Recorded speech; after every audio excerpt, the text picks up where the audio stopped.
You did something stupid, and I believe you feel bad about it, and that's why you're all freaked out right now. An innocent victim, snuffed out in the prime of her life. And I said, "You'll never believe it. I'm going into apartments looking for body parts." And it was horrible. In my numerous years of law enforcement experience, I've never seen anything as shocking and as horrific as that in my life. A gruesome murder with the marks of a sociopath. This is your girlfriend. I understand. We found a body. The truth will be revealed. I think his problem was that he thought that he was smarter than we were. Every day in North America, dozens of people are murdered. The key to solving the toughest of these homicides lies in the final 24 hours of the victim's life. To crack the case, detectives must reconstruct that critical timeline. The minutes and hours containing evidence that can help unlock the mystery and catch the killer.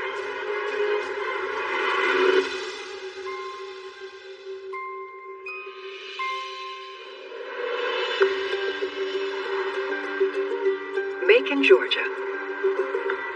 A city known for its old manor homes, Southern rock and roll, and the prestigious Mercer University. Mercer is Macon. It opened in 1823, so we're talking well over 200 years worth of history there. And it's known as being one of the top schools in the country. At the entrance to Mercer's law school sits the now infamous Barristers Hall Apartments. I came to Macon to go to law school in 1995 and saw the apartments, and they looked totally different from what you saw today. They were extremely run down. There were no balconies, no wrought iron, no patios, nothing. And the people, especially at the law school, were so excited when we bought them and did the first renovation. So we felt like that it was a good investment as long as the law school didn't move. We would be good. But you don't expect what happened to happen either. The day that everything changed was June 30th, 2011. My office received a phone call from some of our investigators stating that they were going up to the Barrister Hall Apartments. And the only thing that we knew was that a student had been missing. His 27-year-old law student, Lauren Giddings. Lauren Giddings had just graduated law school. I mean, she was a very pretty girl, tall, she was athletic, she loved to run, came from a good family. She was preparing for a big move to Atlanta to live with her boyfriend, and she kind of had everything going for herself. She was very vivacious. She just had a beautiful smile, and she loved her dog. When I picture her in my mind, that's the picture I have. It's her smiling and holding Butterbean. Detectives Randy Gonzalez and Dan Shirley are assigned to the case. When the case first pops off, all the detectives in the Bureau, the Violent Crimes Unit, were called out to the scene. Her friends that she hangs out with said they haven't heard from her, which is unusual because of if they text her, she would text back to them at some point in time. The first place they search is Lauren's apartment in Barristers Hall. Nothing looked to have been disturbed in any way. It appeared to be in its normal state. The only thing we saw that was probably out of place was the fact that her purse, her cell phone, and her keys were still there in the apartment, and that her vehicle was still parked in front of her apartment, which was suspicious in itself. We're thinking, what's happened to her? You know, has she been abducted? Has something happened to her where she can't get help for herself? Our crime scene investigators were called to the scene, at which time they went into the apartment and they conducted the process of fingerprinting, looking for DNA, or any type of evidence of what may have happened or anything that could tell us what happened. They used luminol, which it lights up blood under a black light. And when they sprayed her shower with that, it glowed neighborhood like a Christmas tree.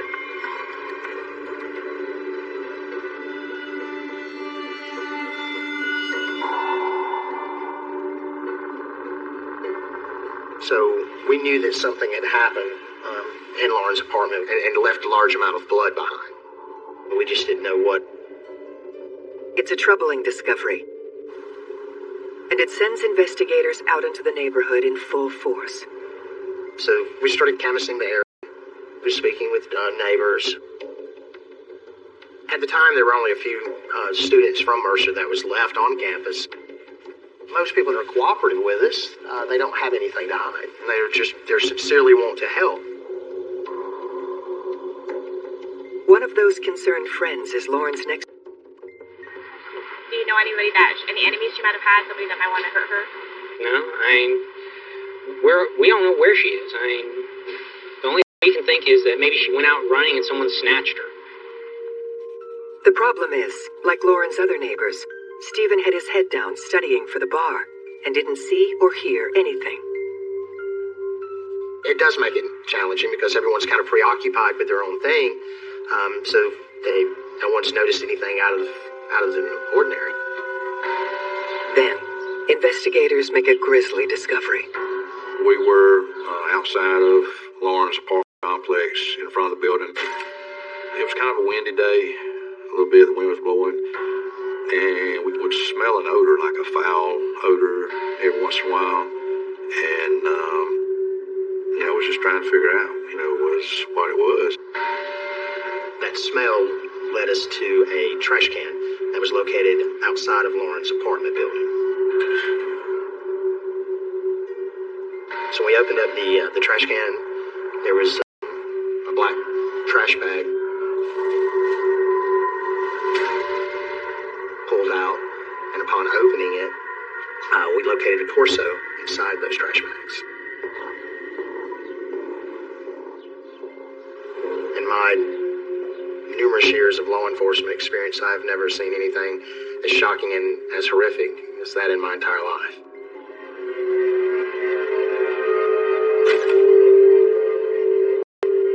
And unfortunately, we had a pretty good idea that it was Lauren's body. Detectives won't know for certain until the autopsy results come in. But until then, they're treating Lauren's disappearance as a homicide. I drove up, and the officer stopped me, and I said, I own this place. I need to get in here. So they let me through. And they had just, not 30 minutes before, found the torso and knew that we had a murder. Based on the decomposition of the body, the medical examiner believes Lauren was likely killed between Saturday morning, June 25th, and Sunday evening, June 26th. Murder is a bad thing, but you take somebody's life and then you're going to cut the body up. My thoughts are, what kind of person would do something like this? What kind of mindset does a person have that could treat another human being like this? I was just in shock. This happens to other people. It doesn't happen in your neighborhood. It does. Detectives will need to unravel the last 24 hours of Lauren Giddings' life. We knew that we were dealing with a different kind of killer than what we were normally used to. We didn't know if it was a serial killer, someone traveling through town. We didn't know if it was a jilted lover. We had no idea what we were dealing with. Quite honestly, I felt like it was somebody random and that we were never going to know. When we see dismemberment used in any case of murder, number one, it can have a strategic or an instrumental purpose, which means to conceal the body in smaller parts so that it's never found. But often it can also have a symbolic or sexual purpose. There is actually a disorder called mutilophilia, which describes an offender's need to dismember and mutilate a body. So, in other words, the murder is just step one, and it's what comes after that's really motivating them. As you would imagine, with a crime of this nature, it just sent panic through the community. So we're trying to establish a suspect in this case as quickly as possible. Detectives turn to Lauren's best friend Ashley, hoping she can help fill in Lauren's whereabouts during the window of time they believe she was killed. Ashley stated that the last time she saw Lauren was on June the 24th. She and Lauren, along with some other friends, had went to a bar downtown. One of those friends is a man named Joe. Ashley said that Lauren and Joe had previously been in a relationship, but they've since broken it off. She said Lauren's current boyfriend lives in Atlanta, but she and Joe remained friends.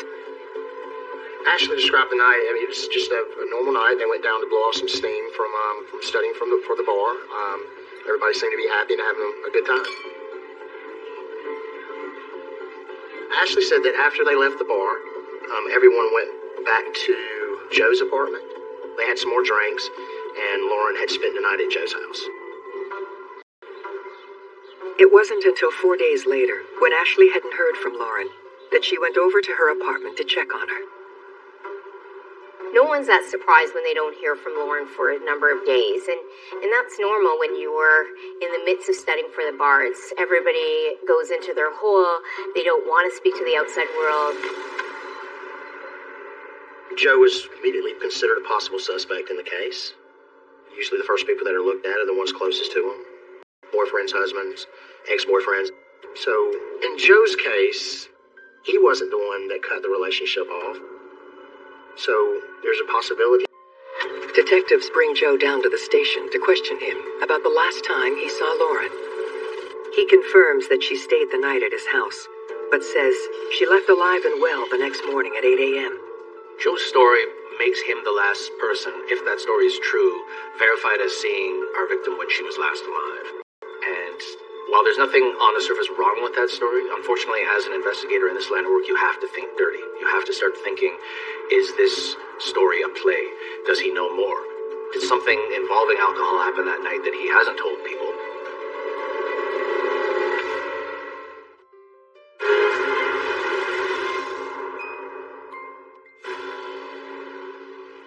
After finding what investigators believe is Lauren Giddings' dismembered torso in the trash can near Barrister's Hall Apartments, suspicions are swirling around her ex-boyfriend Joe. The pressure was very, very intense. Like I said, due to the nature of the crime, a city in panic, so we needed to give them answers as quickly as possible. And Joe was the last person to see her alive. During the interrogation, Joe remembers something. When Lauren left his apartment on Saturday morning, she said she might try to sneak into the local country club later on that afternoon. So I went to the Healy Point Country Club, and she was actually captured on camera at the country club out by the pool and ordering a drink. The significance of the camera footage is that it gives us a new timeline of when the last time Lauren was alive. With Joe's story checking out, investigators shift their focus to Lauren's current boyfriend, David Vandiver. David lived in Atlanta, an hour away. He was an established attorney out there. He was about 20 years older than Lauren. We'd received information that David had planned on proposing to her, but he had also admitted that their relationship was a little rocky. I think I've met David one time in passing. I don't know him that well. But I can tell you that the family wasn't enamored with David. I don't know if he just liked being single and didn't really want to commit. I don't know. But I know that at least her cousins were not happy with the relationship.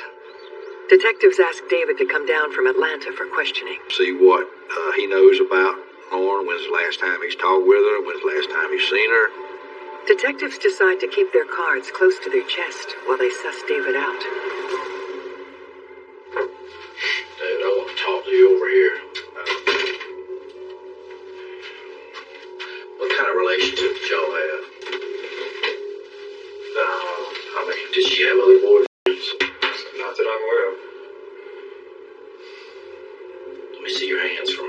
Yes.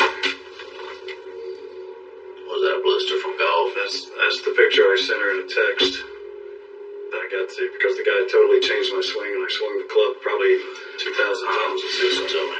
Yes, sir. I'm asking you for your help. Yes, sir. This is your girlfriend. I understand. Okay. Because we can't find her. Okay. We found a body. We don't know if it's her or not. David immediately claims he has an alibi, that he was in California golfing from 9:40 a.m. Friday morning until Monday morning at 6 a.m. David said that he didn't speak to Lauren the entire time he was in California. So you're telling me the whole time you were going to California, you didn't call her, check in with her, or nothing? No.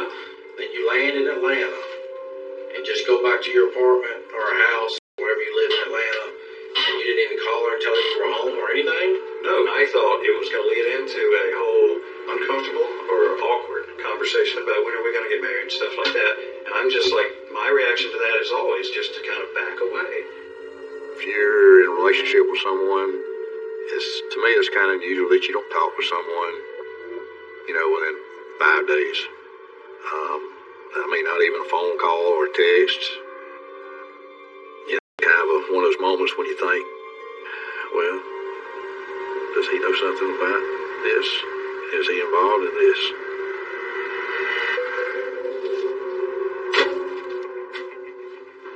People that she goes to school with says that y'all had problems. We've never had recently. No, I understand that, but no. Do you have a key to her apartment? No, sir. David had a lot of motivation there. It very well could have been the fact that David, being the successful older man, and Lauren being the trophy, the fact that Lauren had spent the night with Joe a couple of days beforehand, we didn't know possibly if David knew about this and had, done harm to her. You don't know anybody that might want to harm her? No, sir. Are you worried about that being her? Absolutely. Absolutely. Well, David reveals a disturbing piece of new information. So in interviewing David, he did provide us with an email that Lauren had sent him saying that she thought that someone had possibly broken into her apartment. David says he never responded to that email. We know at least on Saturday night at 10 o'clock when she sent that email that Lauren was alive at that time frame. Detectives begin to develop a new theory about Lauren's murder. Well, that was significant, the fact that now if we have someone that's broken into our apartment, we also have a possible another suspect on the case. It's possible that someone was actually stalking her.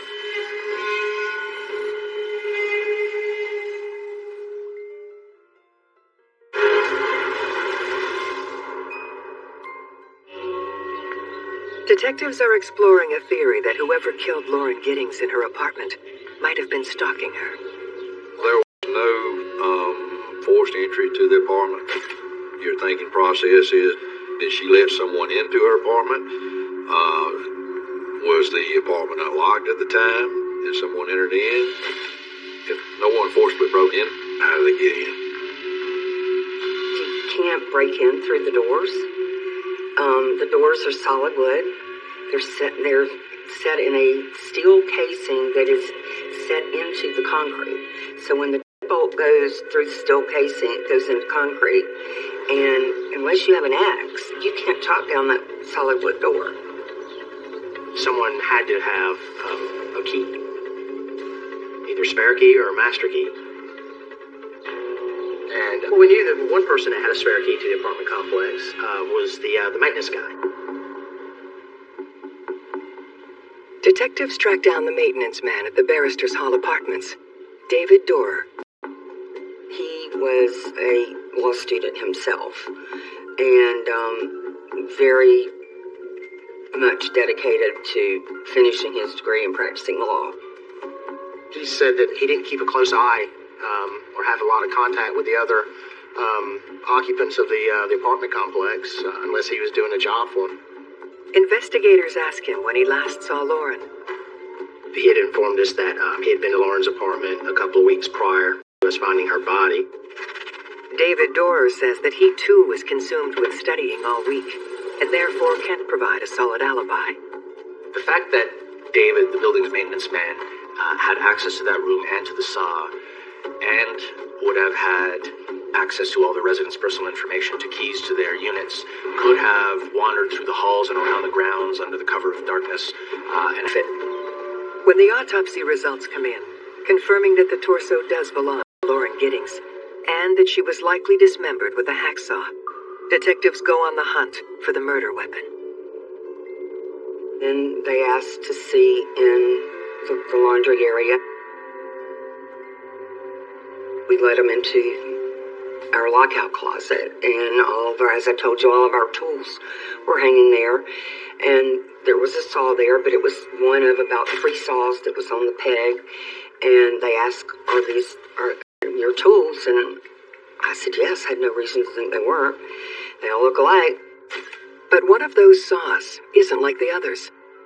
It shows positive traces for blood. I was a betting man, and I found this hacksaw covered with what appeared to be human blood in the same building complex as Lauren, who was dismembered. I mean, I would be betting 100 to 1 that was her blood on the saw.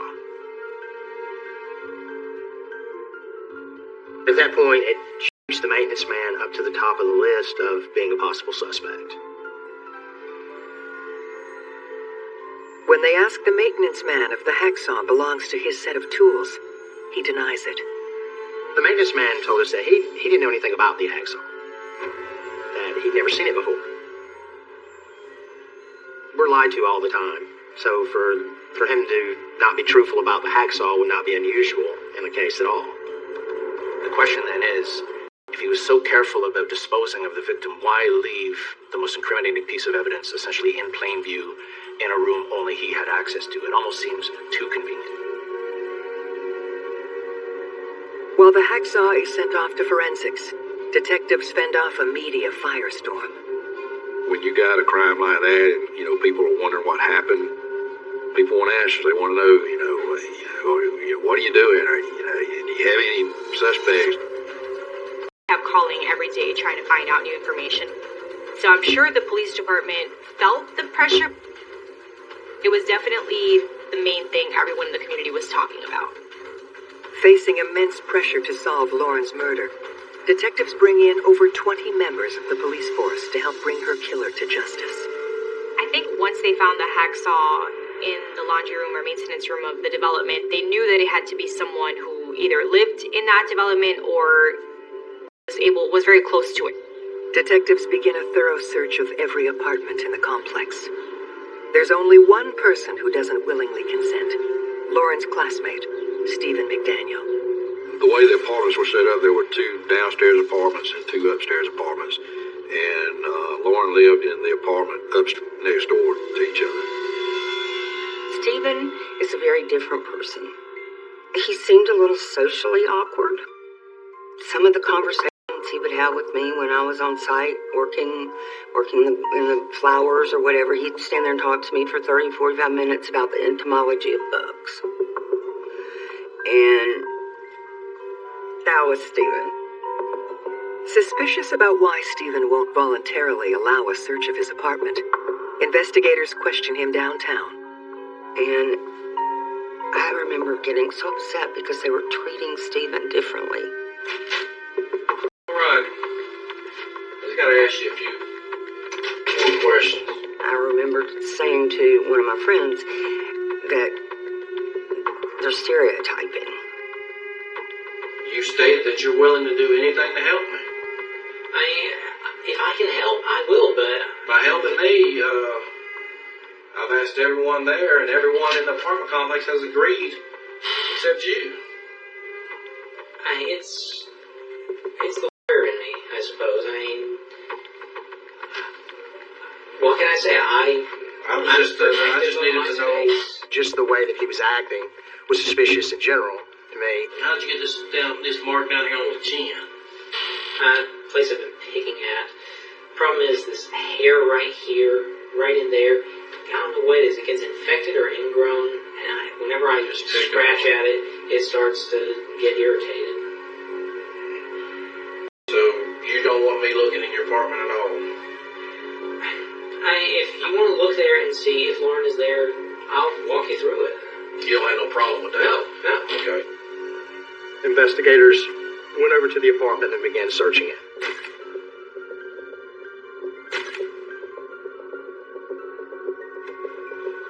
They had noticed in his apartment condoms.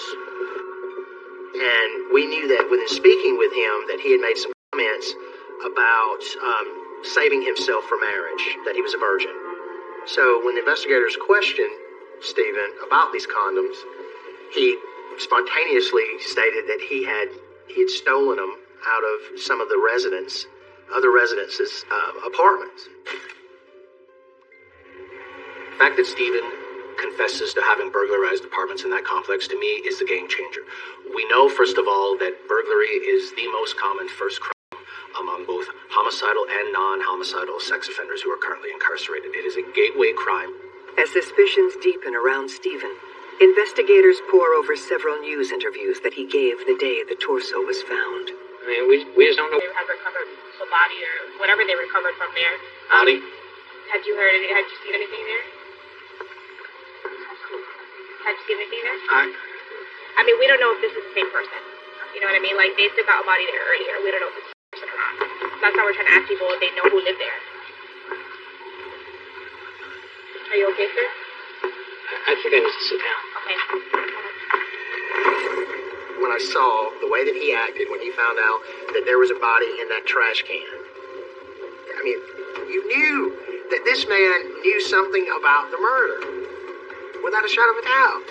It's right there in front of your face. But not everybody believes Stephen is guilty. The Stephen that I had met could never have done this. And I didn't believe it for a minute.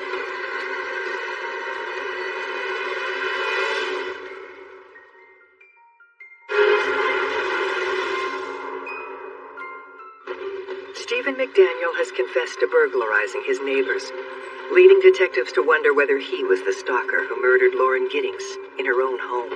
We were able to take a burglary warrant out on him. He was subsequently arrested on that burglary and held until we were able to possibly get enough evidence to prove murder. With Stephen in custody, investigators obtained a search warrant for Stephen's apartment, where a more detailed search at that time was conducted. And during that search, they located a pair of panties. So, in my mind, as a psychologist, thinking, what is Stephen's fantasy life? What is he thinking about? What is sexually arousing to him? And how may have Lauren fit into that? They send the underwear to forensics for DNA analysis. Meanwhile, they make a startling find in Stephen's apartment. I guess it was the second or third day, and I arrived at the apartment, and they called me over. One of the detectives called me over, and he said, "Do you recognize this?" I recognized it.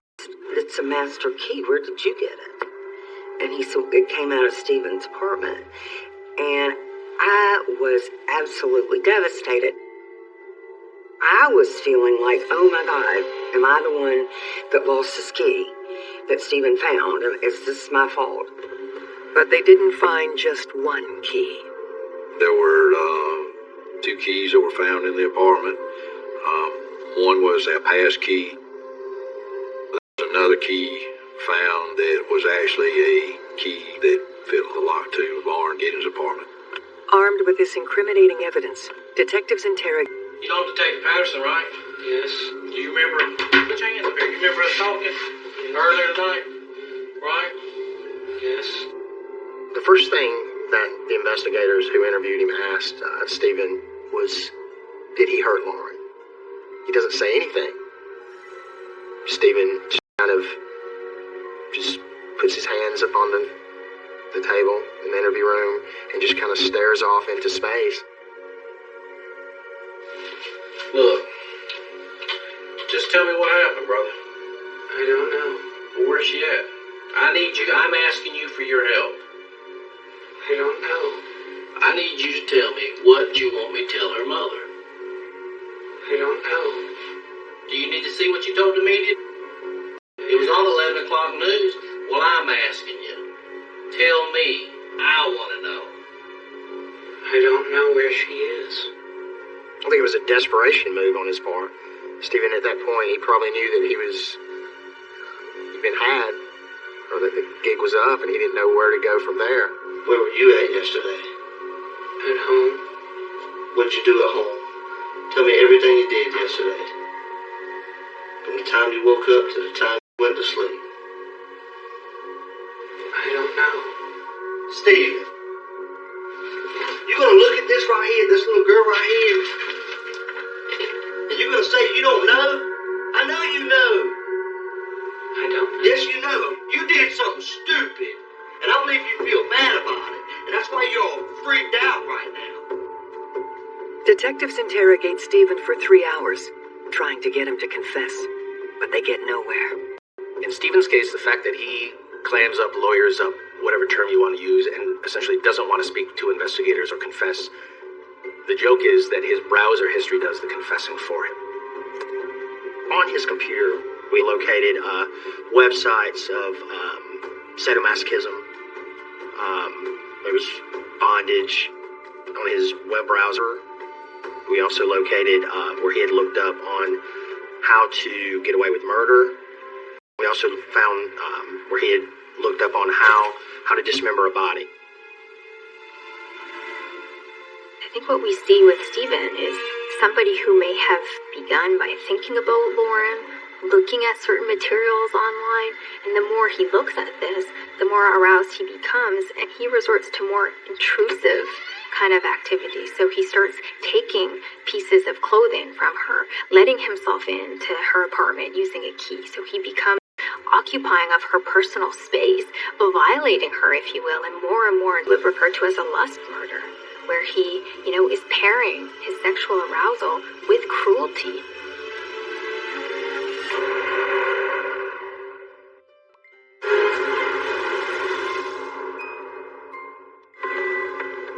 Working to build a solid case against Stephen McDaniel, detectives are digging for irrefutable evidence to charge him with the murder of Lauren Giddings.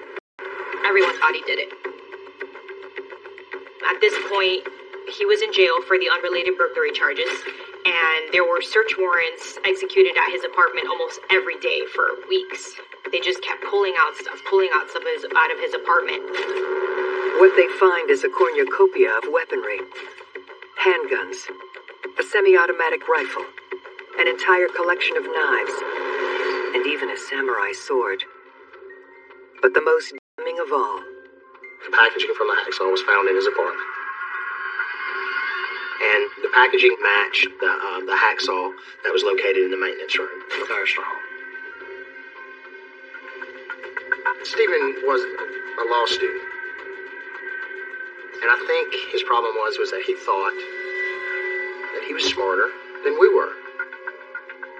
But I will tell you this, in my career as being an investigator and investigating homicides, he's the only one that I've ever known of to be stupid enough to get on camera and speak about a murder that he's actually the one that committed.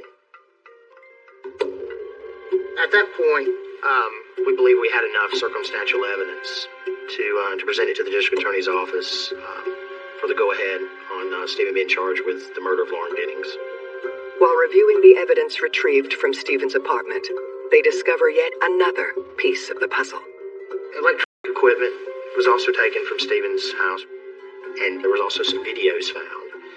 One of those videos showed Stephen holding a pole up to Lauren's window and looking in. There was a timestamp on that, June 25th at 11:10 that night. The video in itself was very creepy. The fact that someone is in the privacy of their own home, conducting their everyday routine, business, and that someone has a camera pointed into your window watching your every move. Once that was presented to Stephen and his attorney, that's what led to Stephen confessing and taking a plea. Based on Stephen McDaniel's written confession, detectives can now reconstruct the final 24 hours of Lauren Giddings' life.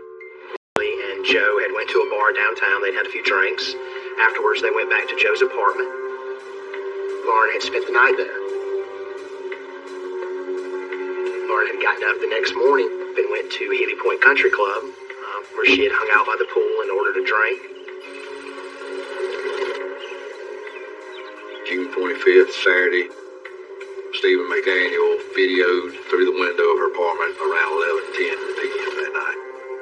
Stephen said he entered into her apartment at around 4:30 a.m.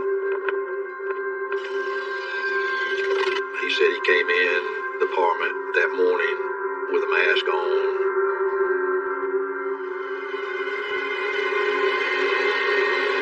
She awoke and screamed, "Get out of my apartment."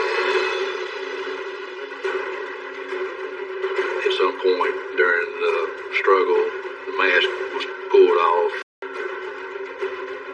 She saw it was him.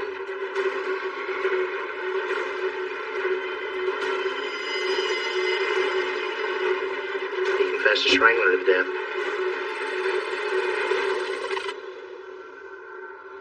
He dismembered her in the shower. Stephen did admit to taking the rest of Lauren's body parts and distributing them throughout different trash bins in the neighborhood. We searched the landfill to see if we could find anything related to Lauren. We didn't find anything at all. There's only one person that knows where the rest of Lauren is, and that's Stephen McDaniel. I think that for Stephen, the clock ran out. He didn't think that police were going to find that torso that morning.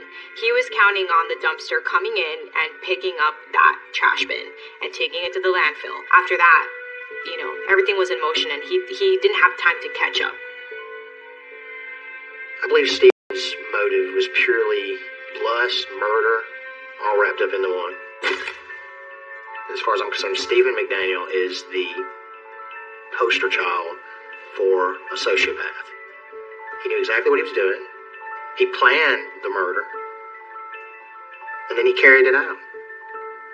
He's the worst kind of killer. Stephen McDaniel is sentenced to life in prison for the murder of Lauren Giddings. Initially, they were going to go for the death penalty on this case, but due to the fact that Lauren didn't believe in the death penalty, they did not want to hand it out to Stephen in memory of her. Detectives believe they may have stopped a serial killer in the making. I think that if he had killed once, that it's possible that he could kill again. Leave with him back on the street again. The fact that they were able to catch Stephen McDaniel and arrest him for the murder, I think brings some relief to the family, but it doesn't change anything. How can you get through something like that? Especially when the last few hours of Lauren's life, they have really no idea what happened or what went through her mind. And then to not be able to give your sister, your child, a proper burial, I mean, it's heartbreaking. When you have someone that you love taken from you, there's nothing that anyone can do to give you closure. Even catching the person who did it, you're scarred forever.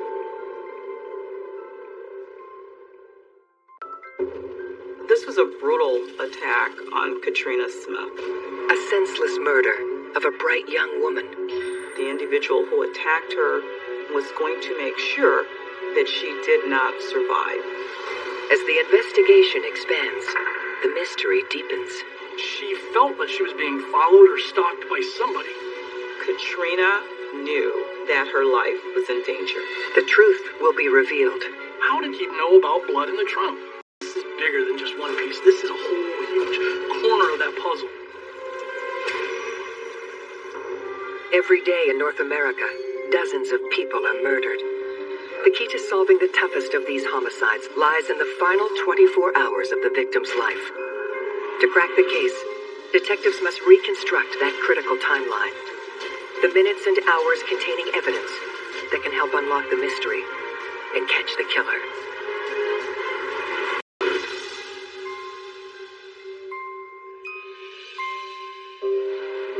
Machesney Park, Illinois, a quiet enclave 90 miles west of Chicago. Machesney Park is kind of like a bedroom community. It's a smaller community. It's more quaint. It's very close-knit. You can leave your doors open, and there's not a lot of crime. You have your vehicle burglaries, you have, your home burglaries that happen, crimes of opportunity, crimes of violence in McChesney Park. That doesn't happen every day.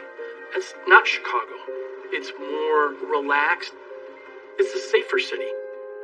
But on the afternoon of October 23rd, that peaceful tranquility is brutally shattered. Sheriff's Communications, can I help you? My wife, I'm concerned because I haven't been able to. Okay.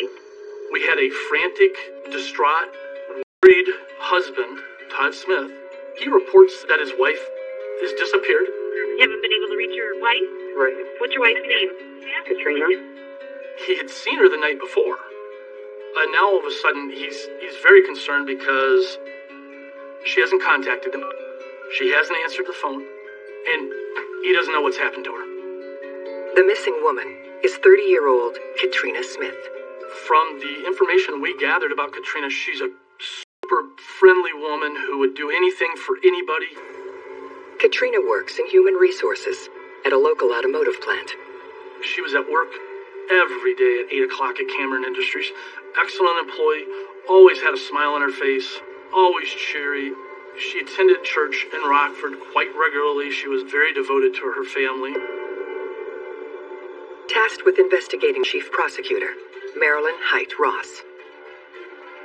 The State's Attorney's Office is involved very early on any crime investigation that appears to be suspicious. So once Katrina Smith was reported missing, we were involved immediately. Investigators meet with Katrina's husband, Todd Smith, to gather more information about her disappearance. The night before, which would have been October 22nd, Katrina had confirmed a job interview for the morning of October 23rd at 7:30, and then she was to report to work after that. Before 7 a.m., Todd had texted Katrina, wishing her well on her job interview. You'll do well, knock it out of the park. But she never appeared for the job interview, and she did not report for work on October 23rd. He had attempted to call her, attempted to contact her. She had vanished. She had disappeared. Investigators get their first big break when Katrina's car is spotted, only a few miles from her house. The car was recovered right about 7:50 that night, roughly 2 hours after Todd had made the report. It was on Ventura, which is about 3 to 4 miles away from the family house. It was parked near the edge of the river, and it was just abandoned. This is not a habitual place for anyone to leave their car, so this in itself is strange. If it's someone who might have attacked her and wanted her vehicle, we suspect that the vehicle would have been moved from the Winnebago County area, and it had not been moved. So we were suspicious then that she was probably not alive. This is a girl who is, by every definition, just a fantastic, solid family woman who has a solid job, a career that she's looking to improve. So what we're thinking now is something suspicious, something foul had happened to Katrina. To solve the mystery, investigators will need to piece together the last 24 hours of her life. It's a puzzle, and each piece you have to see where it fits to make a story, to make a case. So timeline is everything. But with no sign of Katrina, detectives have their work cut out for them. There's forensic evidence that you can obtain from your victim, which will narrow your timeline. Without a crime scene, we just don't know. We're still kind of shooting in the dark here. The community of McChesney Park bands together to help find Katrina Smith. Hundreds of people, literally, come out from the community searching everywhere. They were instructed anything they thought was unusual or suspicious to right away call us, and we would have our crime scene officers come out and gather up that evidence. On the side of the road, we located her cellular phone, which was found in a bush that was not far from the marital home in the area of the Rock River. We also located her purse, which was found in that same area a short distance away. This is not consistent with someone who just took the day off work and is playing hooky, or someone who has decided to go missing or make themselves disappear. The abandoned vehicle, along with the personal items, are an ominous sign. What I'm thinking is that someone has probably killed Katrina. And I don't think at this point it's someone who was a total stranger, because they left all of her valuables. They didn't take her car, they didn't take her purse. The first person investigators want to interview is Katrina's husband, Todd. Todd was distraught. He was so concerned about her. He loved her. They had just taken an anniversary trip and celebrated their 7-year marriage. The partner's the first person that the investigators look at because that's the person that has the most emotional investment into the victim. Whether it's boyfriend, girlfriend, husband, or wife, that's always the person that seems to be the most connected. Todd is cooperative and willing to answer any questions that come his way. I'm asking him, does she have a gambling problem? Todd tells me no. She wouldn't do that. Does she have a drug problem? Nope, that's out of the question. Does she have a problem with having a relationship outside the family? Outside of him? Absolutely not. They both supposedly had been cheated on in the past, so that would never come up. That would never be a focus of any problems. Todd explained that to us, that their marriage was excellent. But Katrina has been staying at a friend's condominium, which raises questions for detectives. Why is she staying somewhere else, and you're staying at the family home? He indicated that there were no issues in the marriage. Katrina was house sitting for her friend at the condominium, and that everything was fine. Detectives questioned Todd about the last time he saw Katrina. He tells us that Katrina had arrived home at about 6 p.m. He said that she arrived at the home to do laundry because she had a job interview the next morning. Todd had told us that she was very concerned about her appearance for the interview, so she wanted to go out and grab a new outfit. So she left the home at 9 o'clock p.m. to do some shopping for her job interview. Night, Katrina was planning to sleep at the condo and was hoping to catch the end of the Chicago football game. She was a Bears fan. She didn't want to miss the game, and so she wanted to get back to her friend's condo. He had sent her a message, expected to hear back from her. He didn't, so he figured she was probably in bed asleep because she was very focused on this job interview for the next morning. Detectives searched the condo, looking for clues about what may have happened to Katrina. There was no sign that Katrina had slept there the night before or had been there at all. We now know that she never made it back to the condominium, and so the question is, what has happened in between that time period? Detectives have now determined Katrina was likely killed between 7:30 a.m. and 9 p.m. the night before, on October 22nd. Armed with this information, they questioned Todd about his whereabouts during this time period. After Katrina left the family home that night, Todd had told us that he did do some emailing on his computer and then went to bed. Now, we know from Todd's cell phone that he did text Katrina at about 11 p.m. that night, or shortly after 11 p.m., and said, sweet dreams, good night. The next day, Todd had appointments to go out on, but during the morning he worked from home, and he did some emails. Basically, the computer that he would have been working from home on confirmed that he was at home. With Todd's alibi checking out, detectives now shift their focus to other potential suspects.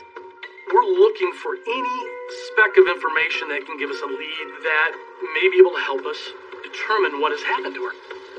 Todd tells us, a couple years prior, they had a peeping Tom at their house. Someone was peeping at their home. It was determined that it was a young man from the neighborhood area. Peeping Toms, for years, were dismissed as sort of a nuisance crime. We now know better. Peeping Toms are actually a very high-risk category of voyeur. These behaviors often escalate to actual attacks. This could have been a person lurking around the home to potentially attack her once she had left the home. In the investigation, we find out the young man's actually connected to Katrina and Todd through a church youth organization. He lives in the neighborhood. He has been to the house before. We want to look into that. That's a potential lead. I mean, if he's peeping 2 years ago, has his behavior progressed to murder?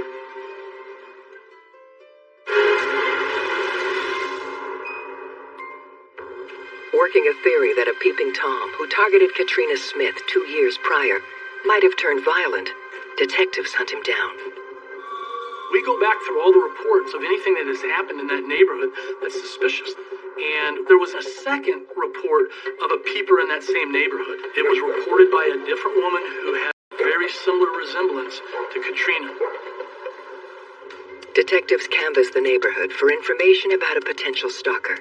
When they notice a video Video was not a great video. It's dark outside, it's raining heavily, but in that video, it discloses a figure crossing his yard on the 22nd, late at night while it's raining. The person appeared to be walking in the direction of Katrina and Todd's home at approximately 11:30 p.m. You could not tell who the individual was, but what you could tell is that it appeared to be a male. It appeared to be someone of small stature. Then this figure goes across his yard and into a field. Now, who's going to be out in a rainstorm like that, cutting through a field? It's just something that really raises red flags. Identifying this person could be the break detectives need to unravel the mystery of Katrina's disappearance. Is this the young man that was peeping 2 years ago? We need to look at him and find out, is there any potential of him being a valid suspect in the disappearance of Katrina? Is that minute possibility maybe the key to open up the whole case? Detectives track down the peeping Tom, who's now living several hours away. This individual was in fact in college and was on the college campus at the time that Katrina went missing. He tells detectives he never left campus that night. They check the school's security logs and video, which confirm the young man's story. Law enforcement was able to substantiate that he was nowhere near Katrina the night she went missing, nor the marital home. With the peeping Tom theory proving to be a dead end, detectives return to the timeline, hoping it will reveal something new about Katrina Smith's final steps on the day she disappeared. Katrina Smith worked as an HR representative. She had worked in that field for approximately 4 to 5 years.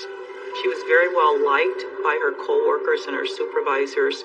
Christina, her supervisor, had last seen her on October 22nd, that Monday, at approximately 5 p.m. when Katrina had left work. Talking with Katrina's supervisor, detectives learn about an alarming incident that recently took place at Katrina's office. Christina tells us it was during a lunch hour at Cameron Industries where a vehicle had pulled through the parking lot and disseminated about 300 or so flyers. The flyer was very derogatory, and it was disparaging the character of Katrina Smith. Why would anybody disseminate flyers through a parking lot of a business, ridiculing and demeaning Katrina? So this is very disturbing. This is someone whose anger justifies and rationalizes what they do next. It could be distributing flyers one day, posting. It was not reported to the police because everyone thought it was just an isolated incident. But after she went missing, we were able to recover the video. The driver of that vehicle, he or she, was disguised with a wig, glasses, and unfortunately the vehicle, although it was black, we had no license plate because the license plates were not on the vehicle. From the video, it's impossible to identify the car or the driver. But detectives have gained a shocking new detail about Katrina's personal life. The flyer also indicated that she was having an affair with someone and was cheating on her husband. So now we have a flyer that's being disseminated by an unknown suspect that's referring to Katrina having a relationship with somebody at work named Guy. Guy Gabriel is a recently divorced co-worker who has been seen spending time with Katrina. We're getting this information from Christina at work that there is rumors that Guy Gabriel and Katrina are having a relationship. Katrina had eventually started to confide in Christina that there were marital issues and that the marriage was not going well. This was something that was never mentioned by Todd Smith in the initial interview. We don't know that Todd Smith has any knowledge of their relationship. And as a matter of fact, in his statements, he swore that they had gone through some relationship problems in the past and that they would never seek comfort outside the home. Detectives learn more about Katrina's relationship with Guy Gabriel.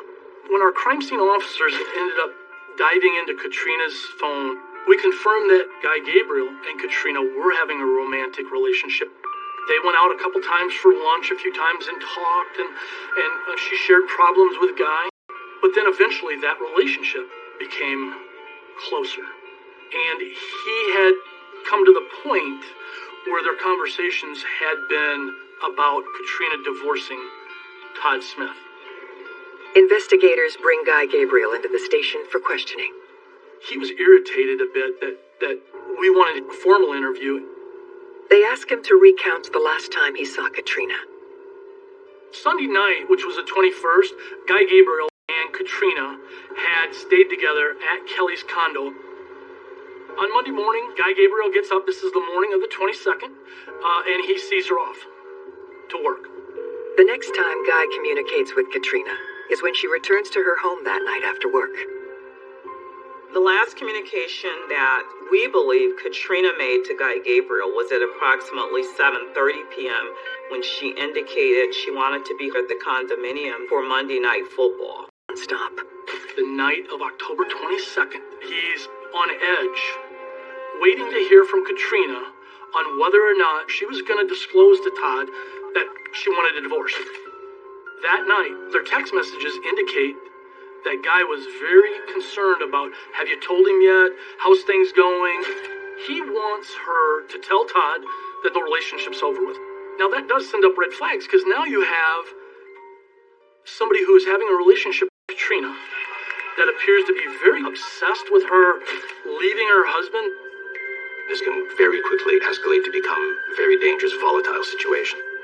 You introduce jealousy, you introduce resentment, and those can be powerful motivators for someone who lacks basic impulse control and who needs to be in control.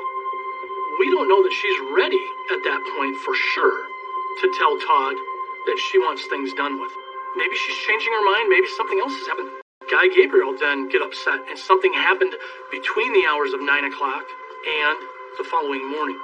At this point, we don't know exactly where he's texting her from. Is he texting her from around the corner? Is he watching the house? Is it possible that after she leaves the home, as Todd says, to go back and shop, that her and Guy Gabriel meet up? He is our primary focus. He is our primary suspect. Could this be the guy? We have to investigate him.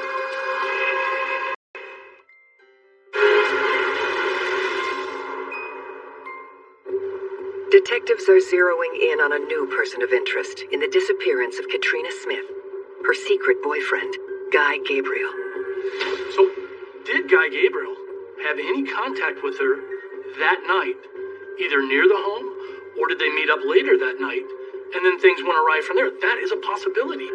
They look into Guy's movements in the critical window, during which Katrina was missing. Guy Gabriel indicated that Sunday night he had stayed at the condominium with Katrina Smith. Katrina went to work that morning, and then that evening he left to go to work because he worked the graveyard shift. Guy's shift began at 8 p.m. on October 22nd, and he said he was at work until 8 a.m. the next morning. There's always an opportunity to leave work, right? So we went to Cameron Industries. Detectives checked video surveillance and the security logs at Guy Gabriel's workplace. They show that he was in the building the whole night. We were able to pull all of the video footage of him being in and out, supervising other individuals who had interacted with him. If Guy Gabriel would have left Cameron Industries that evening during work, we would have seen it on that video. So we were able to eliminate Guy Gabriel. With Guy Gabriel now in the clear, the investigation hits a roadblock. This case for me was about Katrina, and once you learn about Katrina and what a wonderful person she was and what a wonderful family she has, you want to do the best job you can for them. You want to solve this case, and you want to do it right. Investigators turn to her family for more information regarding Katrina's final movements. Bruce was Katrina's stepfather. He basically raised Katrina with her mom, Vicky. He was with us. He was so concerned about her. Detectives ask Bruce if he knows of anyone who would want to harm Katrina. He tells us that Katrina feels that she's being followed and stalked by somebody. She just didn't know by who. Katrina was so concerned that she has a conversation with a Verizon employee talking about, is there any way somebody could bug or clone her phone because she feels like somebody's keeping track of her and following her. And then all of a sudden on the 19th, he gets this text from her asking about getting a gun for protection. So, the alarm bells are going off with him. Talk of getting a gun just days before she goes missing suggests Katrina was looking to defend herself. It is apparent that Katrina was in fear of something, and that she felt that she was being followed or stalked by somebody. Katrina knew that her life was in danger and in jeopardy. As detectives work to uncover the identity of who could be stalking Katrina, they take note of something unusual. Every day, people are searching for Katrina. They are searching for evidence. Todd is at the search party scenes, but does not appear to be engaged. Todd is conducting interviews with the local media. There's crying with no tears. It's been horrible. I just wanted to come home. It's just like his emotions weren't genuine. His crocodile tears, his sadness and everything. It's emotion without emotion. And we are seeing this play out before the cameras. For good investigators, gut instincts are honed. This is where investigators need to pay particular attention to the nuances, the micro expressions, as we call them, of potential persons of interest. I'm a detective that watches behavior. Todd's behavior was very inconsistent with somebody that was suffering from a missing wife, a missing loved one. Based on his suspicious behavior, detectives take another look at Todd, now as a potential suspect. Todd had told us the marriage was excellent. He maintained the whole time that they weren't going to get divorced. But when detectives talk to Katrina's friends, they get a different story. She told one of her girlfriends, Jill, that she was not happy in the marriage, and she had brought up the word divorce several times in the conversation. The night of the 22nd, Jill's husband made a phone call to Todd. Todd told him that Katrina was coming over to do laundry, and that she wanted to talk to him. And Jill's husband said, well, that sounds good. Maybe that's good.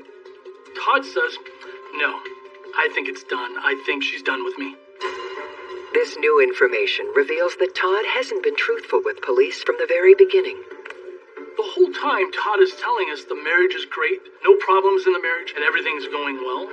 But Katrina is relaying to her friends, her co-workers, that her marriage isn't good. So the statements that Todd gave us, we're able to pick apart several of those statements as untruths. As detectives become more suspicious of Todd, the forensic results from Katrina's car finally come in. What the tests reveal shakes them to their core. It was pretty much neon lights when luminol was sprayed into the trunk of the vehicle. We were able to see the outline of a body that had been placed in the trunk of her vehicle. How do you explain blood in a trunk? It was apparent that someone had been placed in that trunk. We believe that blood was Katrina's.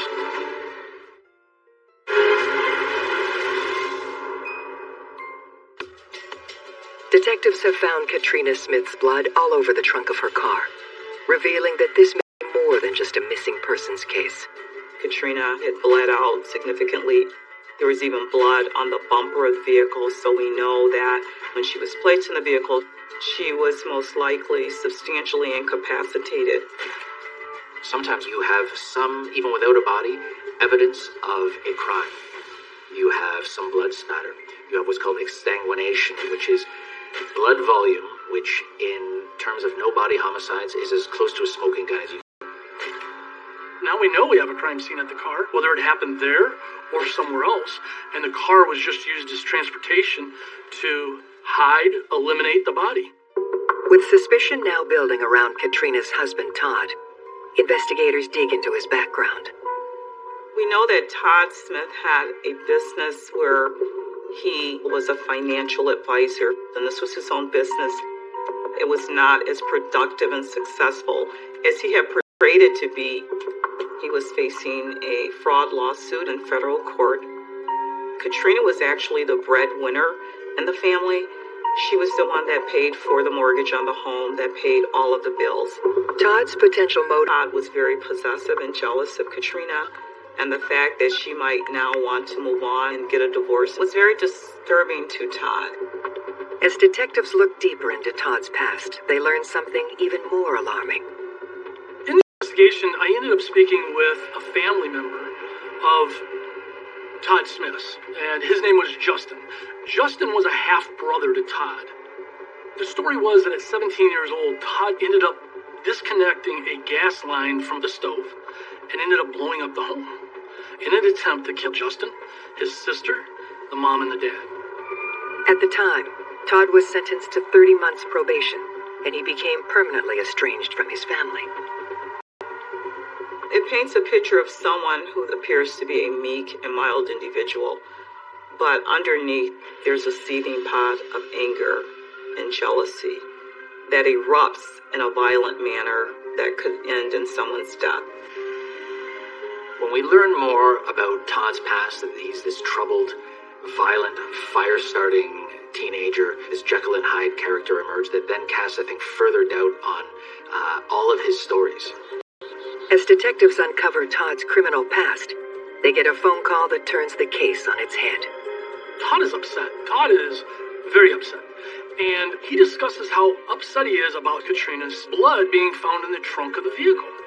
For detectives, this is a red flag. No one in the sheriff's department has released the information about Katrina's blood being found in the car. He tells us one of Katrina's family members told him about it. So, we're talking to the family members. None of them knew anything about it. So how did Todd know about blood in the trunk? Only the killer would know that there would be blood in the trunk. That had not been released to the public. It had not been disclosed to the family members. Now believing Todd likely murdered Katrina, investigators search for physical evidence to tie him to the crime.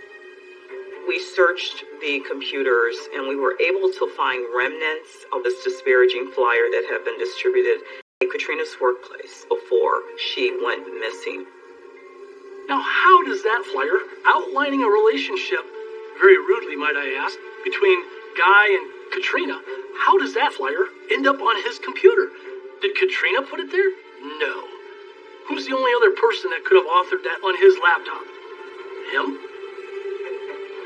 The individual distributing the flyers in disguise, in fact, ended up being Todd. Todd did everything he could to try to erase everything, but he doesn't realize that a computer keeps secrets, even when you degrade, humiliate. Katrina is horrible enough in itself. This, in my mind, has violent motivation as well. When investigators comb through Todd's computer, it yields even more clues.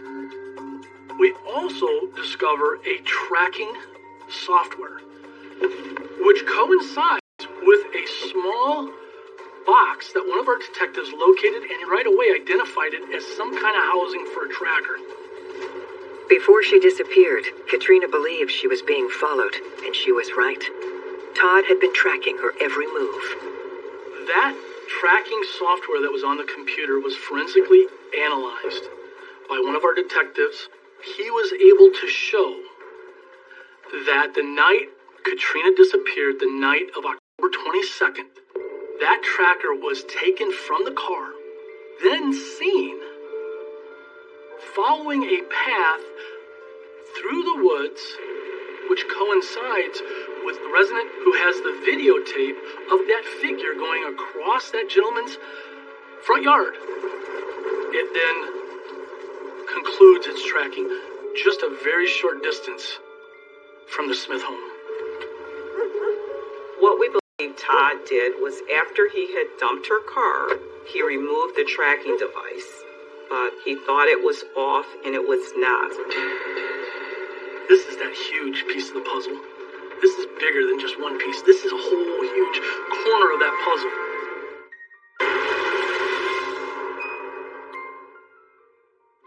Katrina Smith's husband, Todd, has become the prime suspect in her disappearance and presumed murder. Detectives bring him in for questioning and confront him about what they've discovered.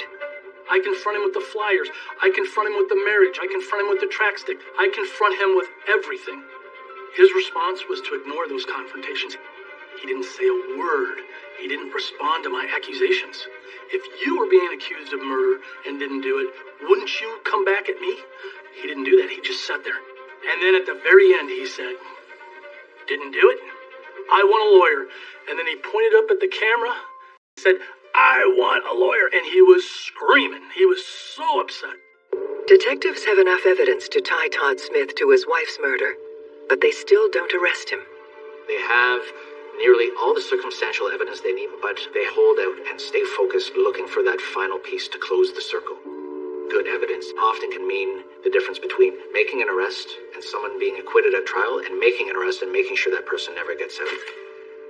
Then on November 9th, 3 weeks after Katrina Smith went missing, investigators get the break they've been waiting for. Something in the water that shouldn't be there. Unfortunately, through that investigation and through that autopsy, we were able to determine it was Katrina Smith. Individuals always think that when they toss the body in the river that they get rid of evidence, but they really do not.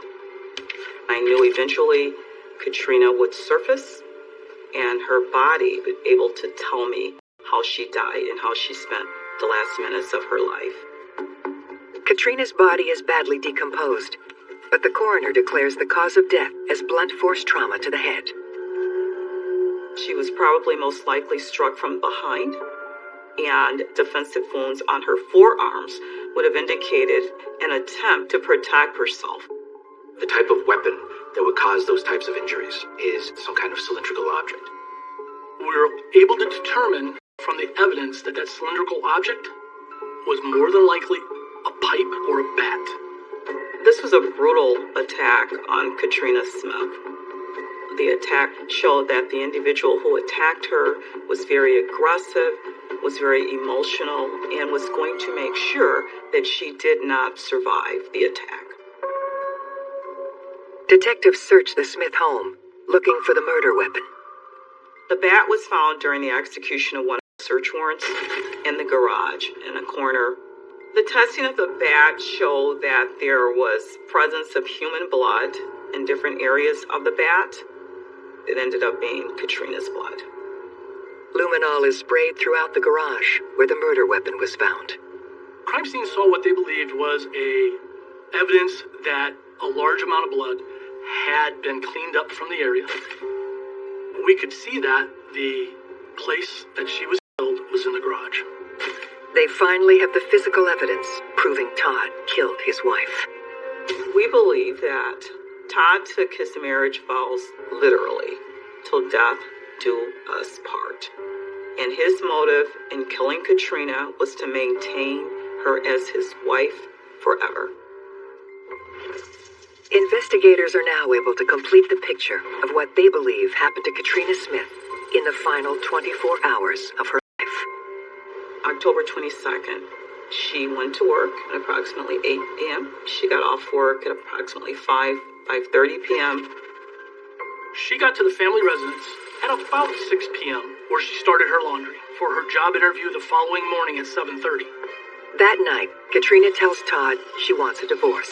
Todd is pressuring her to stay in the marriage and not to seek a divorce. Investigators determined that Guy Gabriel was trying to help in her decision to end the marriage. Guy is providing her that support through their text messages that night. We believe what happened next is when she got ready to leave the home and go back to the condo, Todd was very upset. We believe that when she is leaving the home, Todd struck Katrina to the back of the head with a bat. She then attempts to protect her head by putting up her arm, which shows linear marks that fit the shape of the bat, as he continued to beat her repeatedly.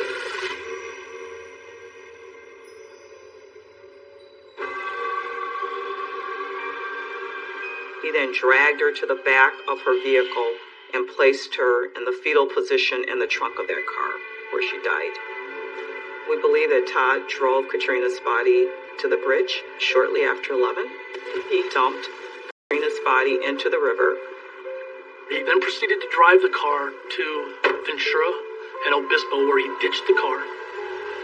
Then at 11:24, we have a text from Todd to Katrina's phone that says, "Sweet dreams, good night."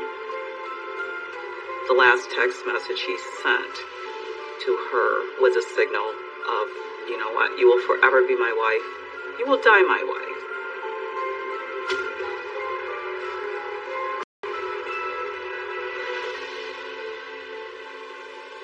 On November 21st, 2012, Todd Smith is charged with first-degree murder. The timeline basically put this case together and tied it in a bow. It was rock solid. We were able to pinpoint his movements. We were able to pinpoint Katrina's movements, and when she went off the grid, we knew that in order for her to be off the grid, she was most likely dead. In January 2017, 4 years after Katrina's murder, Todd Smith finally stands trial. The murder of Katrina Smith was just a brutal, heinous crime. She was a beautiful young woman who wanted to live her life. She just wanted to live it without Todd. And instead of allowing her to do that, he decided to take her life. Todd believed that he could commit the perfect murder, and I think his downfall was the arrogance that he could get away with it. She wasn't wrong. Her instincts were right there. She was being stalked. She just didn't know by who. It was her own husband stalking her for years. The jury finds Todd Smith guilty of first-degree murder. He is sentenced to 59 years in prison. I think about her all the time. I have those pictures close at hand as a reminder of why we do what we do. More importantly, why I do what I do. With every police officer, with every detective, with everybody in law enforcement, there are those cases that attach themselves to your soul, to your heart. Katrina and her family,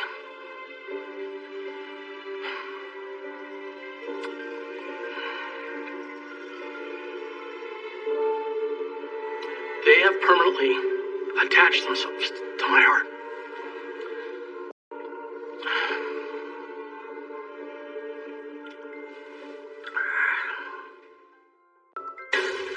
He had 8 projectiles in his body, and one of them was in the middle of his head. What we would call a stone-cold assassination. An execution-style murder in the dead of night. This person gunned him down and made sure that he was dead before he left. In my 20 years in law enforcement, I've never seen such a brutal murder.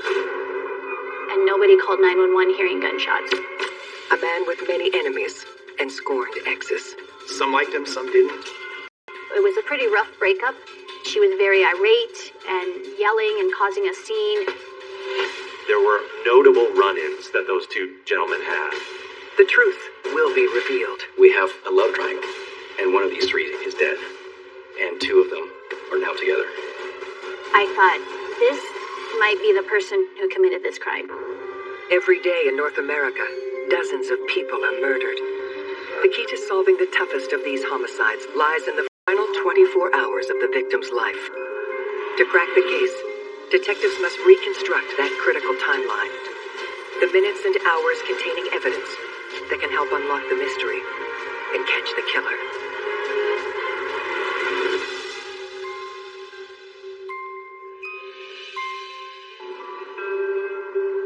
Tucson, Arizona. A high desert city with a lot of heart. A true desert rose. Tucson is a larger city, but it has a very small community feel. You go downtown, people are very friendly. Like any other major city with a population of about 1 million people, you're going to see the same kind of problems as far as crime goes. But all in all, Tucson's a pretty safe city. But on a hot summer morning, Tucson's quiet charm is shattered when a local woman makes a grisly discovery. Christy Trepanitis was the person who called 911. She just found her loved one murdered. 911, do you have an emergency? Yes, my fiance, I think, has been killed. Why do you think that? I just came to his house and it looked like there was bullet holes in the wall, and I just went up to the bedroom and he was laying there and it looked like he had a bullet hole in his head. Okay.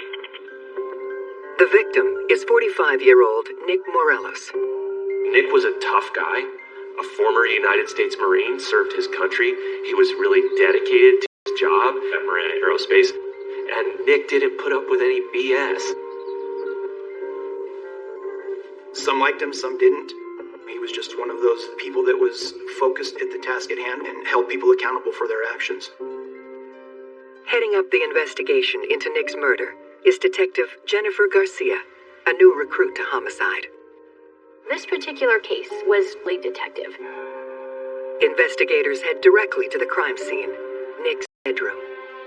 I opened the door as far as I could and entered the room and immediately observed Nicholas Morelos laying on the floor. He had 8 projectiles in his body, and one of them was in the middle of his head. What it showed me is that this person gunned him down and made sure that he was dead before they left. Why would someone want to kill Nick Morales in such cold blood? In my career, I've never seen such a brutal murder. We're trying to get a motive or reason, and it didn't look like a burglary at that point. Normally, if there's a homicide and a burglary, you're going to find missing items. The TV's going to be gone. Valuables are going to be gone. We didn't notice anything missing. Detectives make another important discovery. We also found 2 cleaning bottles that were next to the body.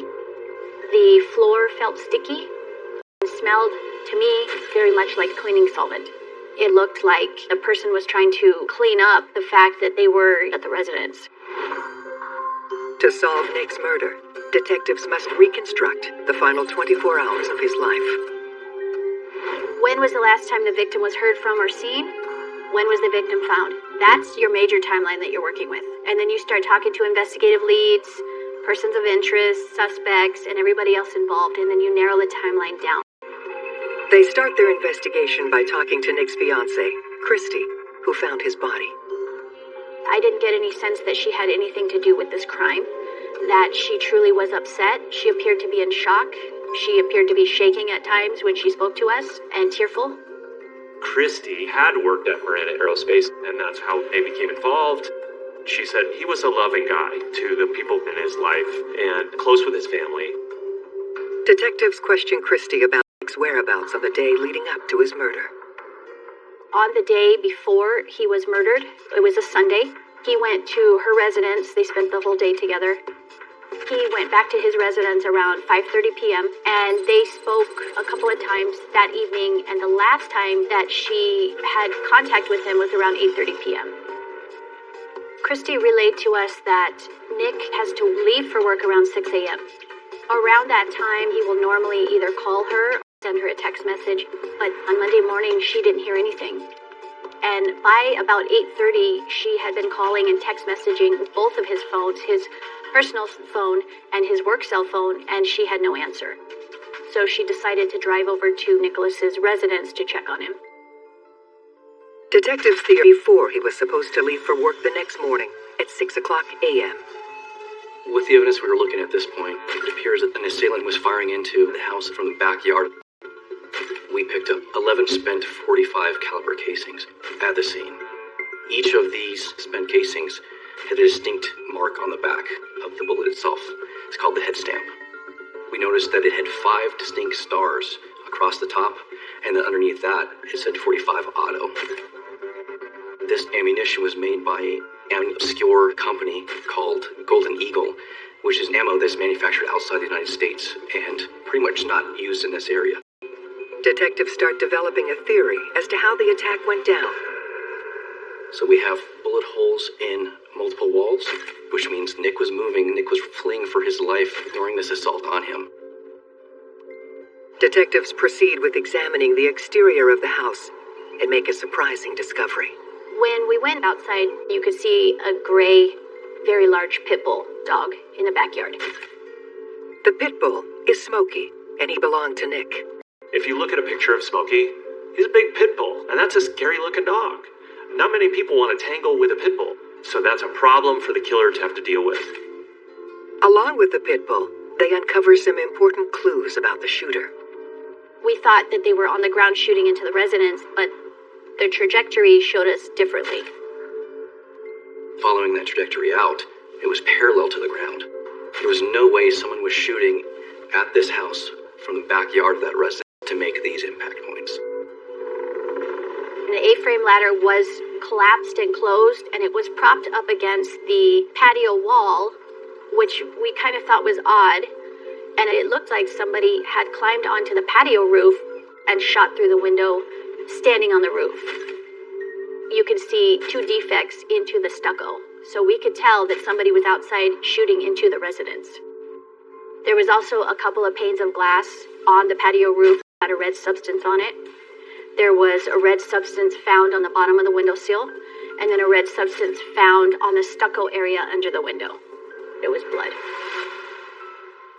We surmised that when this person entered the room, they received a cut on some part of their body.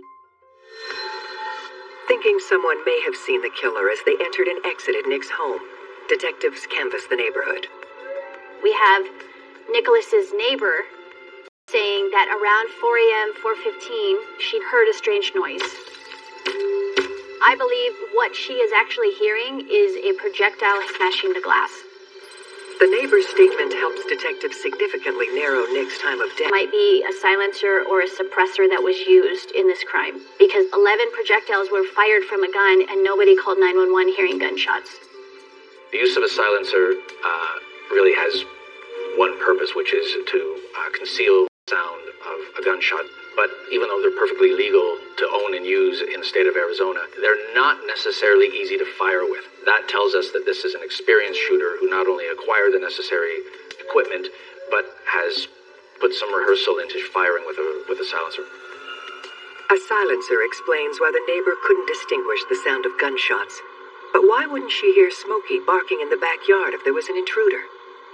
The dog was reported to, I think, have slept in Nick's bedroom.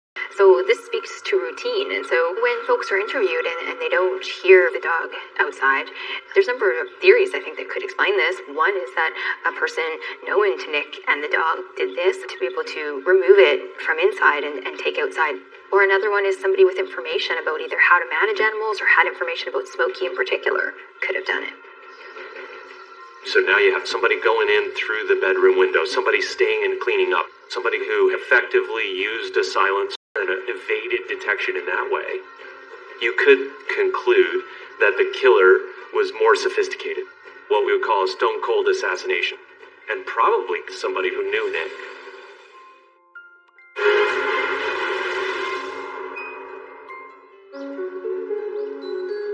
Nick Morelos was gunned down in his own home, the victim of a targeted attack. Believing the killer to be someone in Nick's circle, detectives shift their investigation to his workplace, Marana Aerospace. Nick was the director of maintenance, and he's really kind of a success story as far as how he rose up through the ranks of the company. We were looking to see what his involvements were at work, and did he have any issues or problems with any current employees or past employees that may be bad enough to where it gravitated towards something like this happening. We made contact with the human resources director. Nicholas had several negative exit interviews where ex-employees had mentioned his name and had mentioned his managerial skills as one of the reasons why they left the company. That kind of led us to talk to some of the employees there and try to figure out what was going on with Nick at work. One of the first employees detectives speak with is James LePan. Nick had a really important position there at Marana Aerospace. James, not so much. He was somebody who worked on inspections on the airplanes, but certainly had not risen to Nick's. In the weeks before Nicholas's murder, James had made a couple of complaints, and there were a couple of issues at work between Nicholas and James. When we asked him about his working relationship with Nick, he stated that it was tumultuous. Nick was always on him at work. He yelled at him. James felt that he was being targeted and possibly picked on by Nick Morelos.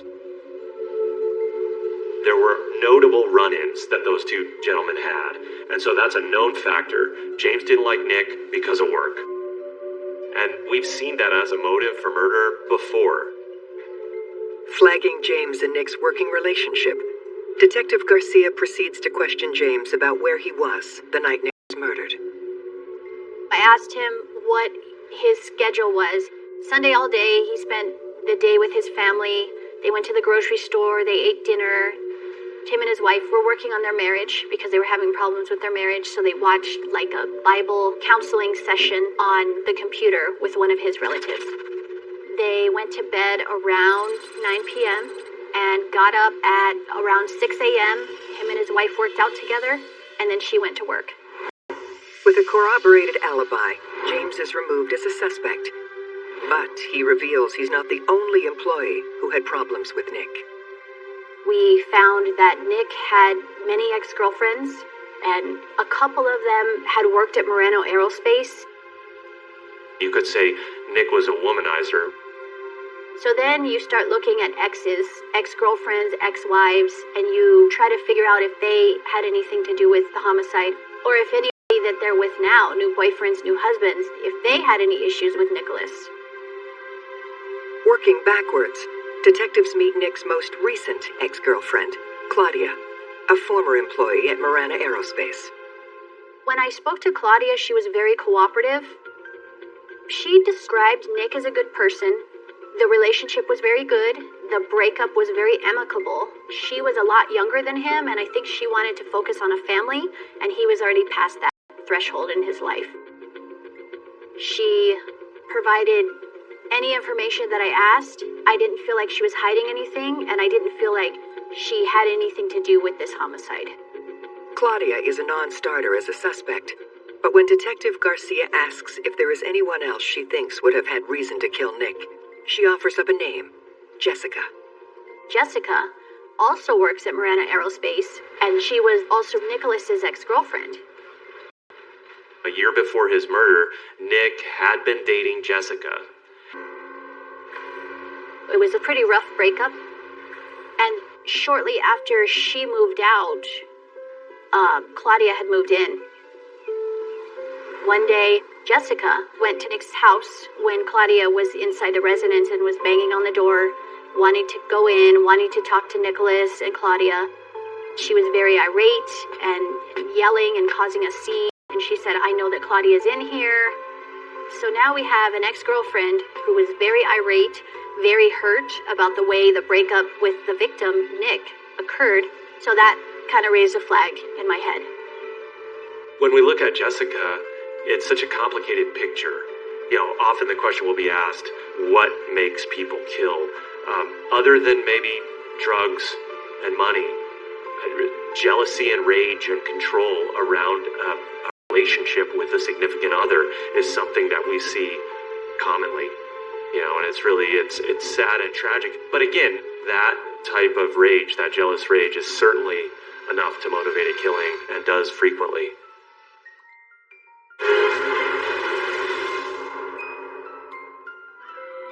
Detectives have zeroed in on Nick Morales' jealous ex-girlfriend Jessica as a suspect in his brutal murder.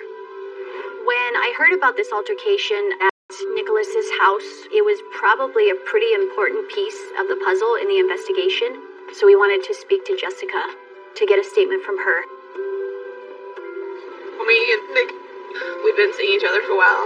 Me and my kids actually moved in with him. We lived with him for a few months, up until we found out that he had been also seeing another girl, Claudia. He got caught making out with her in the break room. That next day is when he moved me and the kids out of his house. We didn't exactly end on good terms, but... Jessica never had a good word to say about Nick. She just really seemed burned up by the breakup. And so you have to pay attention to that when you've got his ex-girlfriend really kind of feeling hostile or venomous towards him. Detectives confront Jessica about the day she pounded on Nick's door. She was heartbroken. She was very upset that Claudia was in the house with Nick, and she had just been kicked out of the house. Jealousy can be a very powerful motive for murder. Even in most studies, it's consistently touted as being one of the top reasons why people kill other people.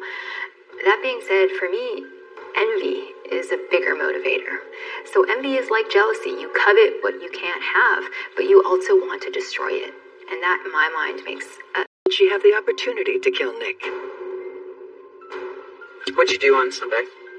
Me and my daughter went over to my mom's house. I'd say probably about 3. Okay. And then what time did you leave your mom's place?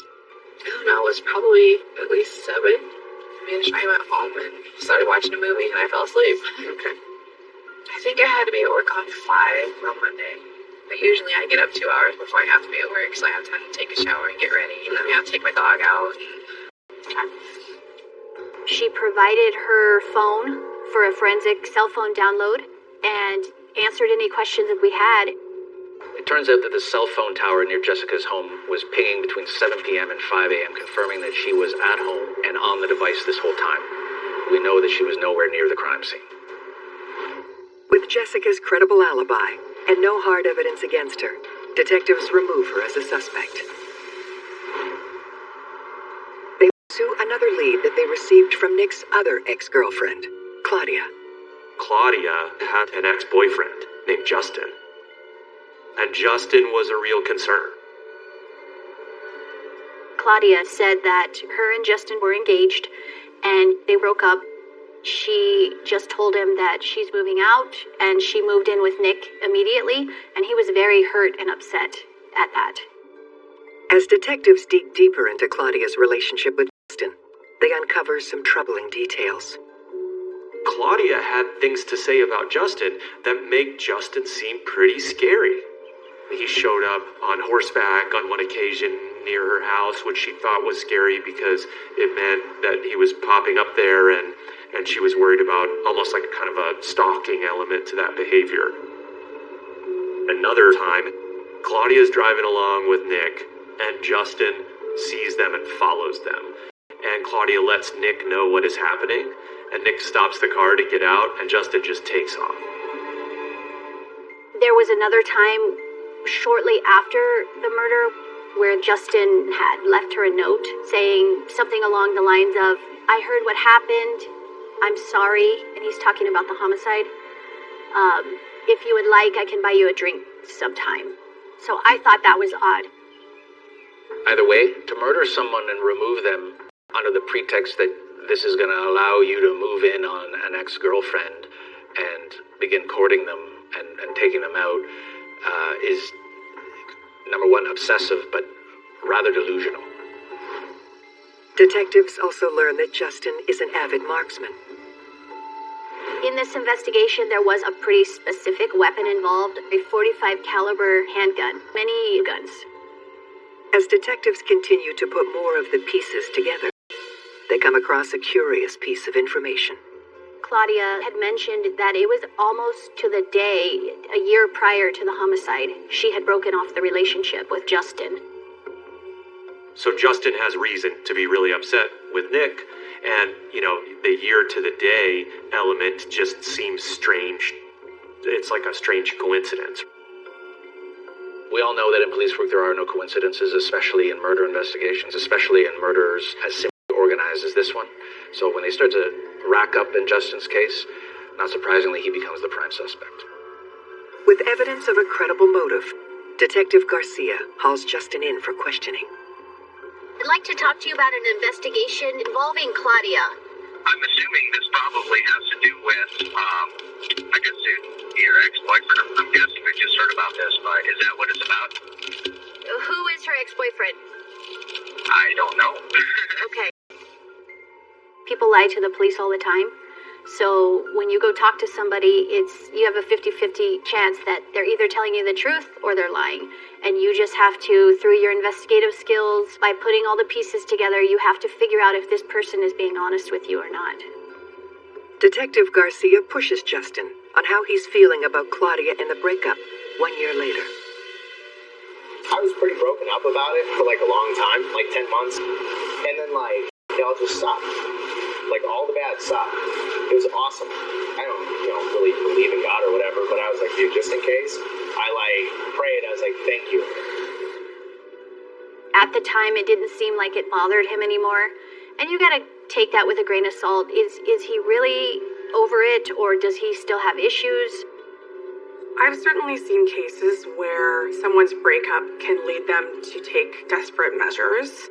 When you're fueled by passion, heartbreak, betrayal that can make you do irrational things. And if someone is so desperate that they want to get someone back, or they can't stand seeing their ex-lover with someone else, they're not thinking straight, and it can turn deadly. As the interrogation continues, Detective Garcia notices that Justin has a suspicious injury. When I was talking to him and looking at him, I observed some superficial linear scratches up his arm. The reason that that's interesting is because we know that when the first shots are fired, the killer is outside. He quickly moves in through the window, possibly cutting his arm badly in the process. And here we have a corresponding cut.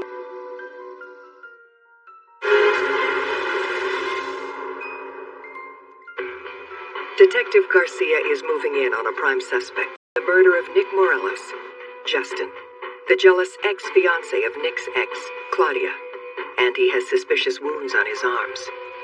He said, well, yes, I'm a landscaper. I have cuts and scratches all the time. So I asked him if I could take photographs of him and of his injuries on his arm. He said no. When I asked him if I could take a DNA sample, he would not give a DNA sample. DNA in the timeline of a murder case, depending on where it's located, can show whether they were involved in the murder or not. If it's, for example, found at the scene, that is a direct connection to show the DNA was left at the time of the offense. But when someone doesn't give a DNA sample, it certainly sends off warning bells that perhaps they were involved with the offense and they don't want to be caught in a crime. Without a DNA sample, detectives focus on the timeline.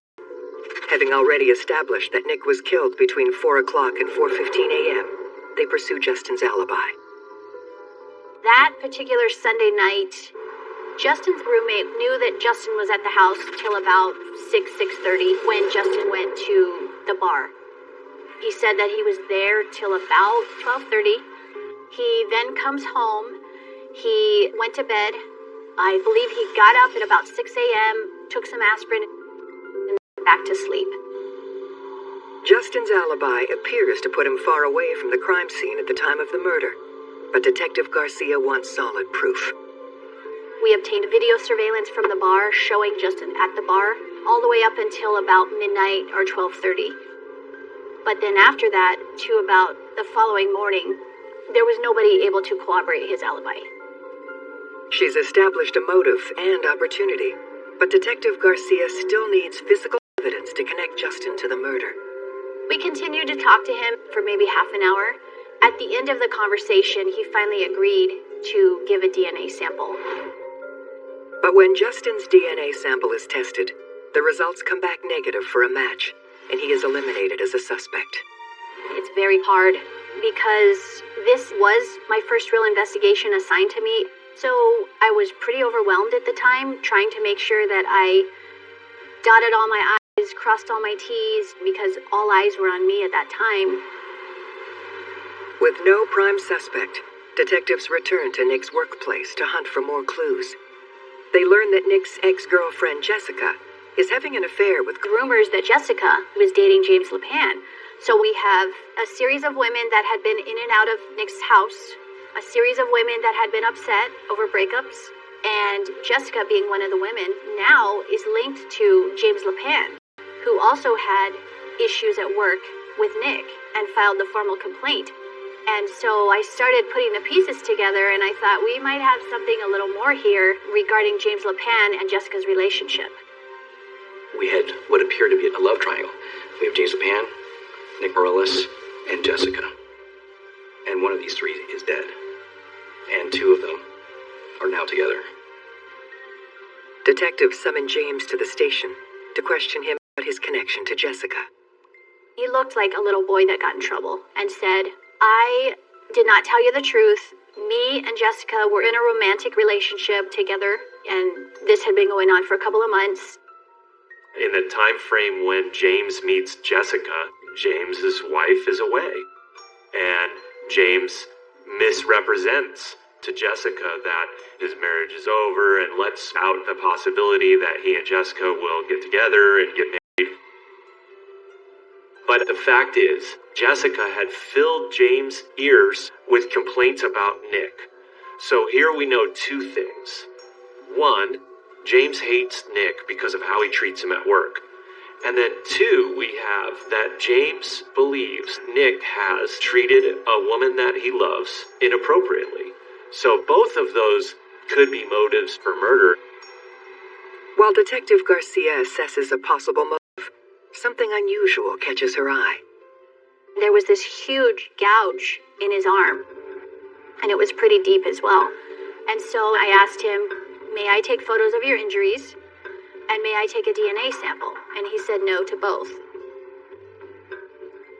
The killer got in through a broken window.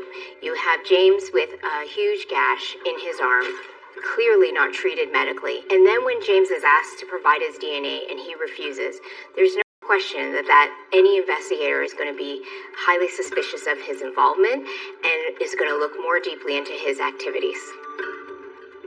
James claims the injury came from work, but Detective Garcia isn't buying his story.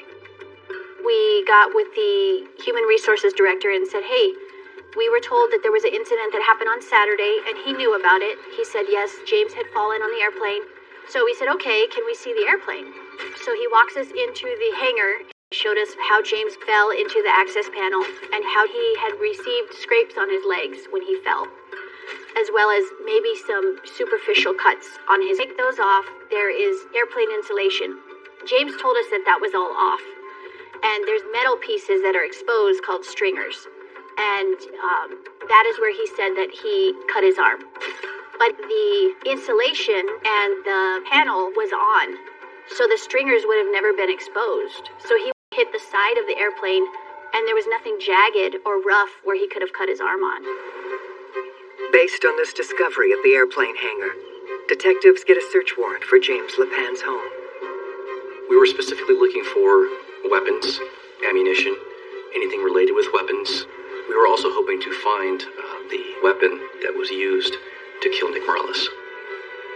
We found 18 boxes of .45 caliber ammo with the 5-star stamp on it. And we found a gun box for a .45 caliber para-ordnance 1911 handgun. There was also a empty box for a silencer. That silencer fit the .45 caliber handgun. We also found a pair of blue pants that was tucked up high in his closet with bloodstains on it. Detectives send the casings out for ballistics testing, the pants to the lab to test the bloodstains, and get a warrant for James' DNA, hoping to catch him off guard on his drive to work. James left his residence very early in the morning. Somebody else was driving.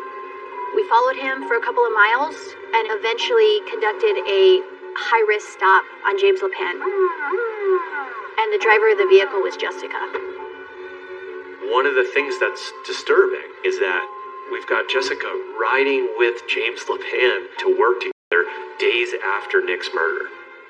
And so it raises some red flags in terms of what must have been going on in her head had she talked about the killing with James LePan.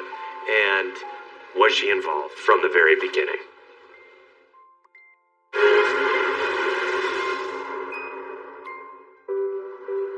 Detectives are closing in on James LePan as the prime suspect in the murder of Nick Morales, but now question whether he was working alone or with Nick's ex-girlfriend Jessica, and bring her into the station to be questioned. Did you and James ever have a private conversation about Nick's murder? No. He's saying that you showed him where the house was at. Yeah, I've never taken him anywhere near there. So now is your opportunity to let it out. And then Jessica reveals a critical piece of information. Evening of the murder, and we're talking hours before the killer goes in through Nick's window and kills ? And Jessica's writing back, his dog's name is Smokey. James LePan is asking about the pit bull that Nick had, and Jessica is providing information about the pit bull.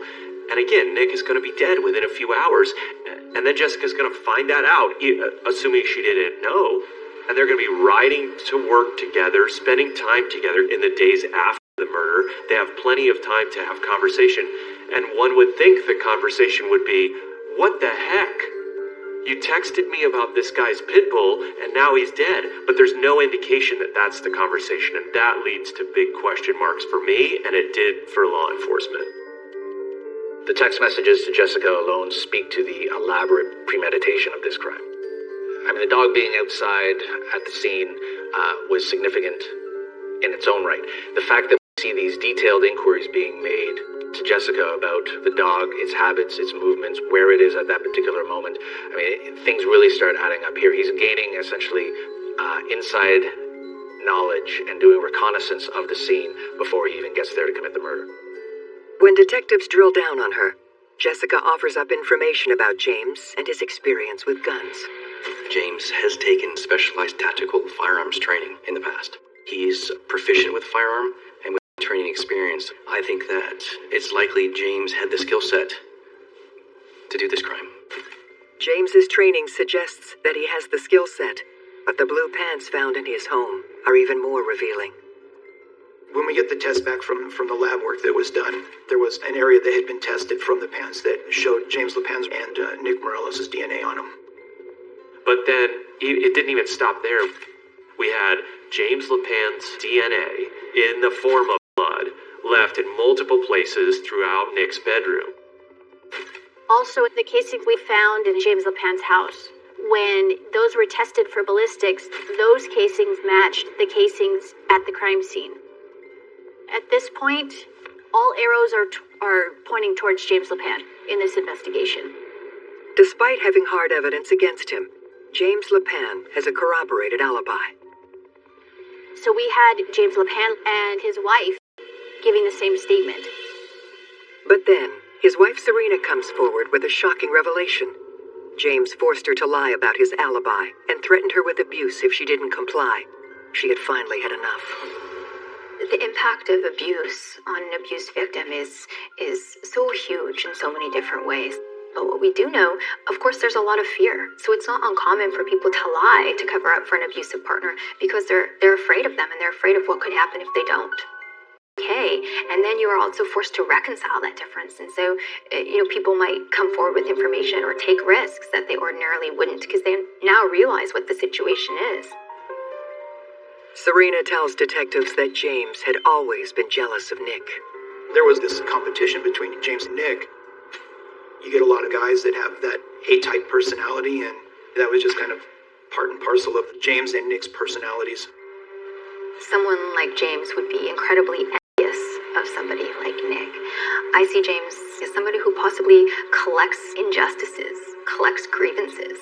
If you're an arrogant person and you feel like you deserve more and you're special, you're going to be affronted when somebody says to you, no, you can't park in that parking spot, or no, you can't do these things. And so at some level, I wonder if this narcissistic wound that he has that keeps festering for him, plus this enviousness of Nick and wants to be more like him, added to this warrior mentality. He sees himself as a pseudo-commando, has this military-type background. Those things combine for a toxic mix for revenge and violence. Detectives are now able to reconstruct the final 24 hours of Nick's life. After spending his Sunday with Christy, Nick goes home and he's in bed at his own home by 9 p.m. James and Serena were having that counseling session at home and went to bed early, roughly between 9 and 9:30. At 3:30 a.m. on Monday, James sneaks out of the house and we know is at Nick's place, positioned outside the second floor window by 3:50 a.m. Nick wakes up and lets Smokey out at 4 a.m. James knew that habit because LePan had conversations about Smokey the pit bull with Jessica. And then he waits Smokey's in the backyard, and then he begins firing. And then he goes in through the window. Nick is moving. There's a closely packed pattern of shots and a final shot to his head. James LePan cleaned up and got home before 5:30 or 6, went to bed, and he didn't get up till 6 a.m.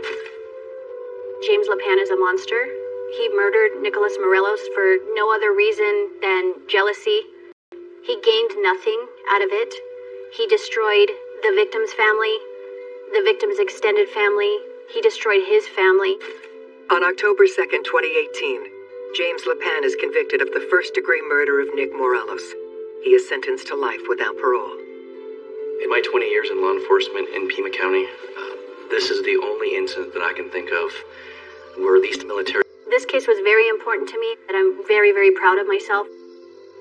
We were able to narrow down suspects very quickly, get the suspect off the streets, make the public more safer, so I'm very satisfied with the way this investigation panned out. I can't bring Nick back. And the family, it will still be a devastating tragedy for them the rest of their lives, but we can do something that helps them in some small way.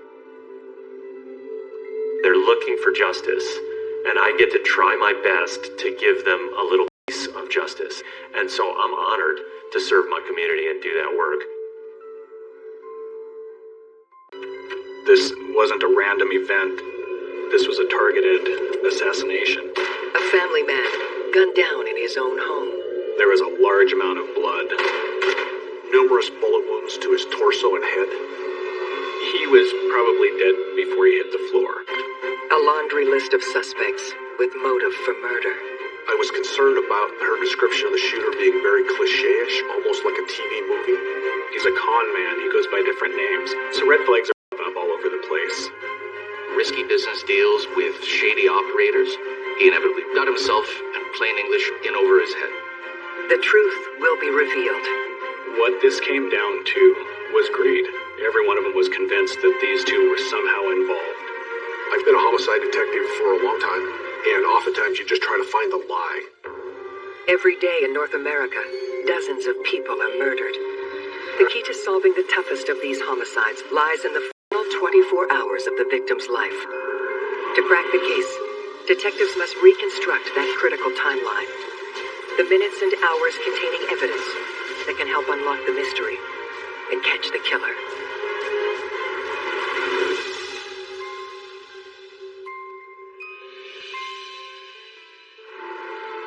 Spokane, Washington, an idyllic town nestled in the lush green mountains of the Pacific Northwest.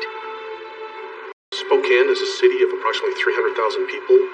It's surrounded by mountains and farm country. Beautiful, with a river running right through the middle of town. It is a great place to raise a family and make a life. We don't have a lot of crime. We aren't like the big cities where we're going out on homicides every night.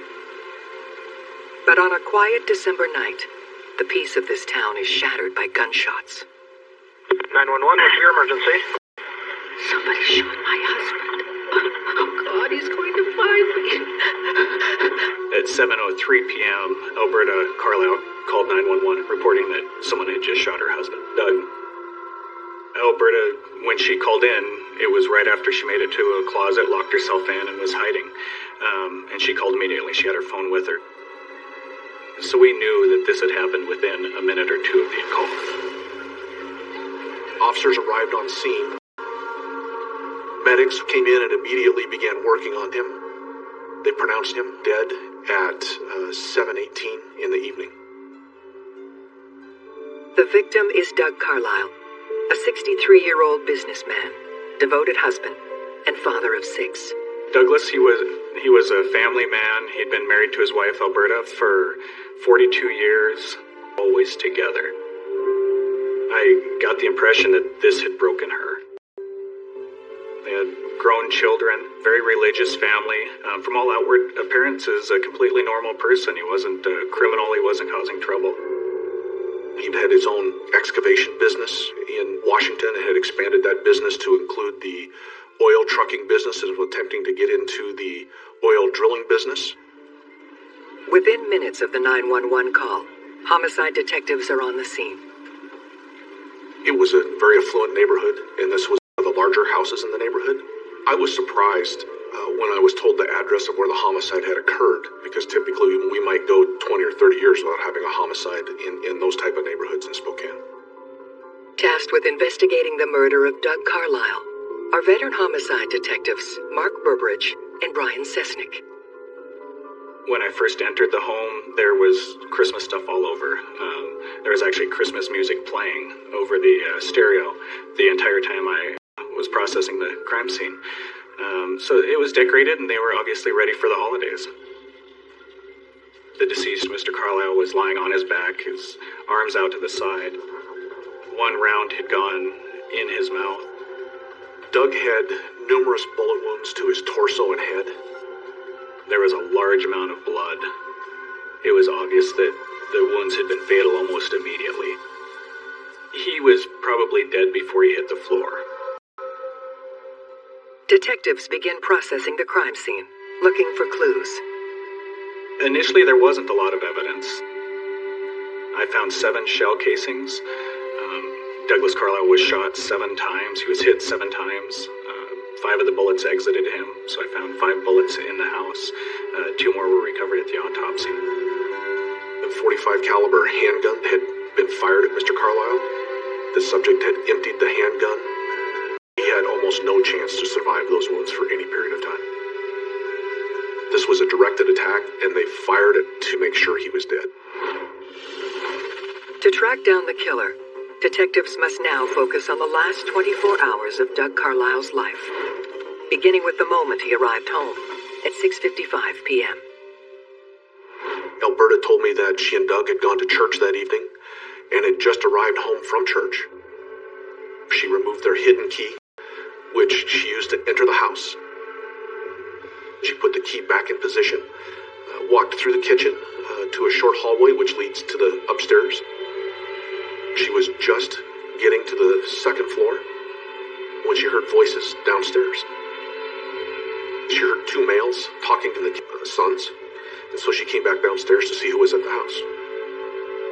She came to the bottom of the stairs and stepped to the entryway to the kitchen, and she could see Doug to her left, standing there with his hands in front of him, telling somebody, "You don't have to do this."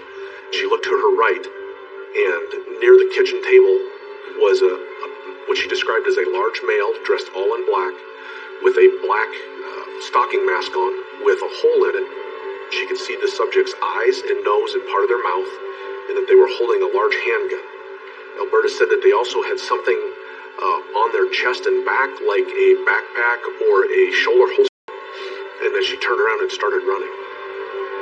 As she was running up the stairs, she heard a lot of gunshots. She didn't know the number. And then she ran upstairs and hid in one of the closets on the second floor. Alberta had her cell phone with her and called 911 from a closet she was hiding in and directed police to their location. Detectives must first entertain the theory that Doug's murder could have been a burglary gone wrong. I examined all the doors, all the windows, took photographs.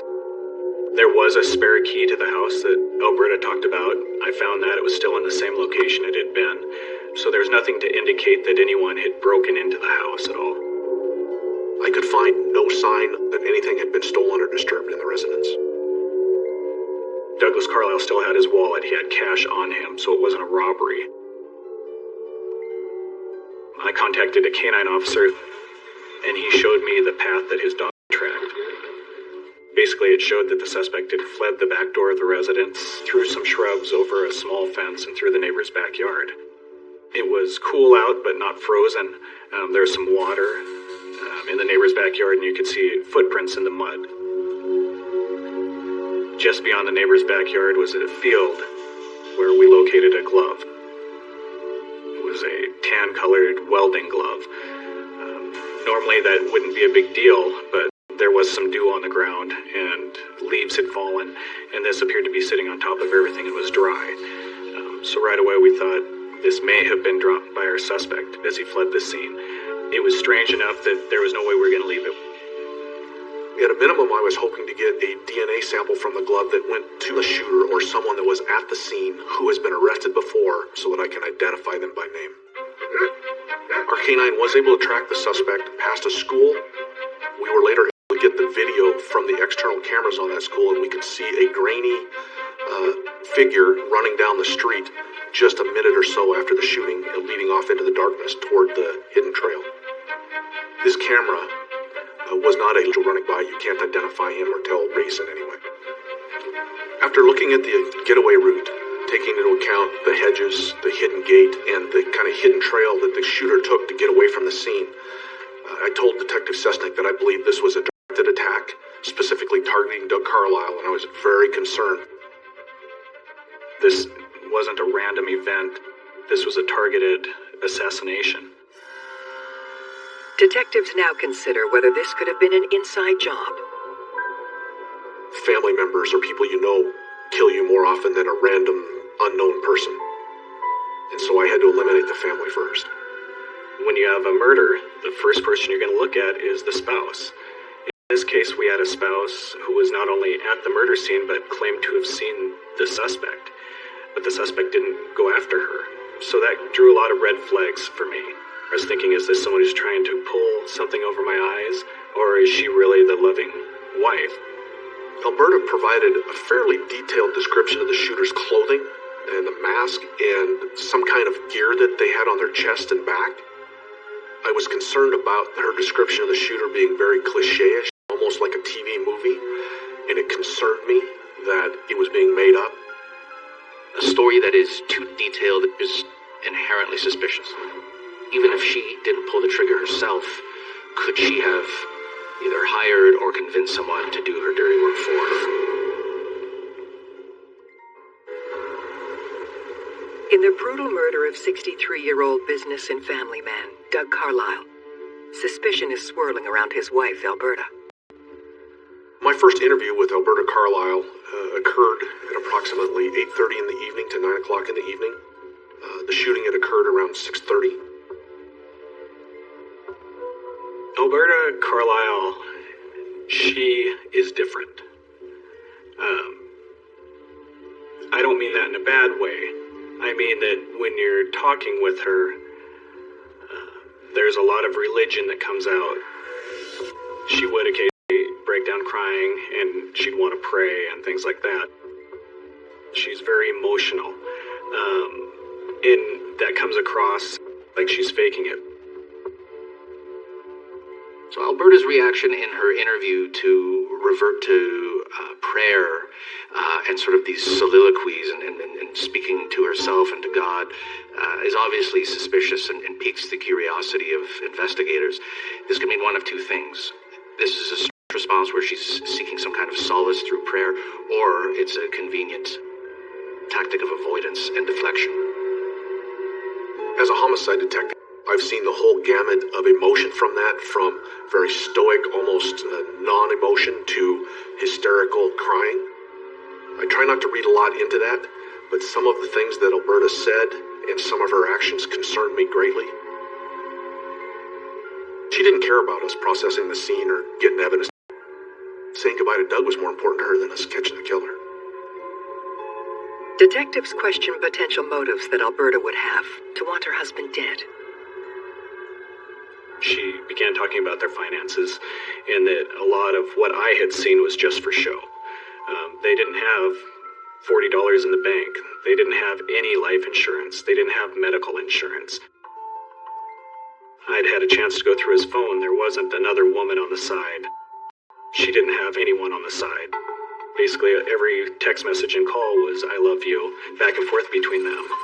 And so once I ruled out that there was a financial incentive for her to be involved, I really believed her when she talked about how in love they were and how things were going between them. Still grasping for a lead, detectives press Alberta to recall any details about the day of the murder that stand out as unusual. Alberta started telling me that she thought she had seen a van earlier in the night up in the neighborhood. One of the neighbors had called 911 a short time before the shooting, talking about a suspicious white van.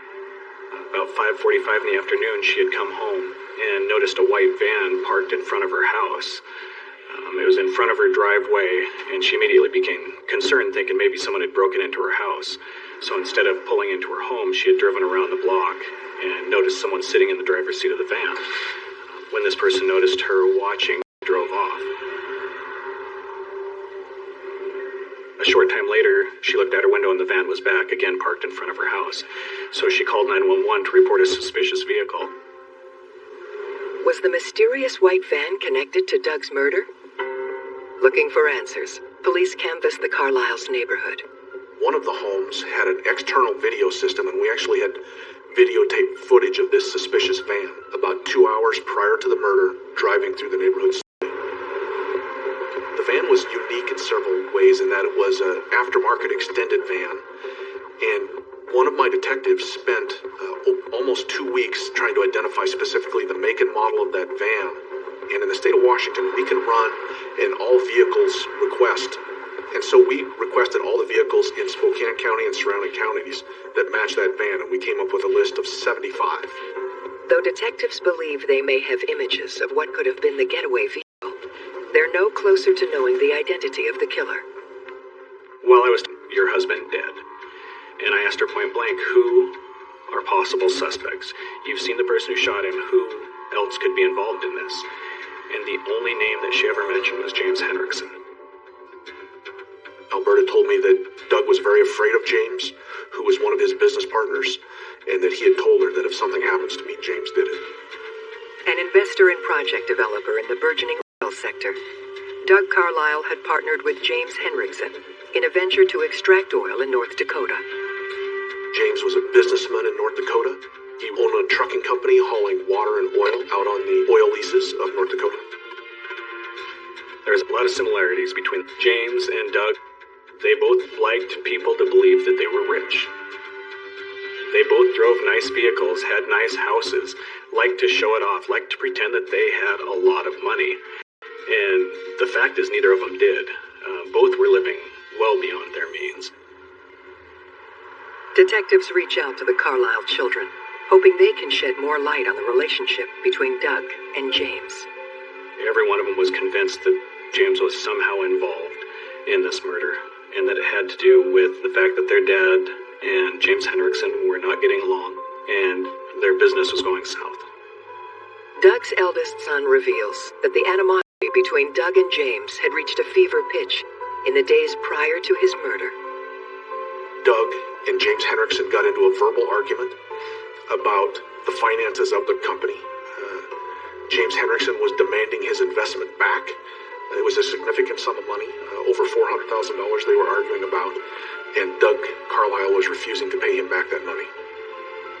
He was concerned enough for their father's well-being that they gave him a handgun that belonged to them so he could carry it for his safety. It is not uncommon for people that are potentially going to lose large sums of money based on either fraud, theft, or just bad business to resort to murder, either to recover their money or just to get even or pay the person back for costing them their money. In my experience, I've seen people kill people over $50, so hundreds of thousands of dollars is certainly something that someone might kill somebody over. As the cliche goes, follow the money.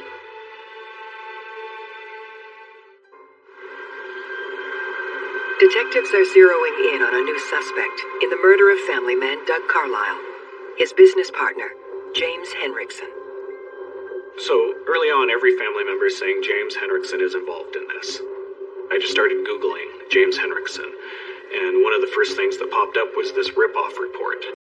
And so, yeah, with his criminal history and everything that we knew about James at that point, that's when we decided we've got to try and talk to him. I needed to find out his relationship with Doug Carlisle and to see if anything that the Carlisle family members had told me was potentially true. On the night of Doug's murder, after I had completed interviewing Alberta and her sons, they had provided to me contact information for James Henriksen to include his address and cell phone number. I contacted police radio and arranged for them to ping James Henriksen's cell phone so I could locate where that cell phone was prior to me trying to contact him. After about 20 minutes, I received a phone call from police radio who told me that that phone was being identified as being back in Watford, North Dakota. I contacted James Henriksen at home and spoke to him on the phone. I identified who I was and told him I was calling because Doug Carlisle had been murdered. James Henriksen told me he was aware that Doug had been murdered because he had received texts from several people that he and Doug had in common as friends who were telling him that Doug had been murdered. He denied having anything to do with the murder. James Henriksen was guarded in his disclosures of information to me about Doug Carlisle.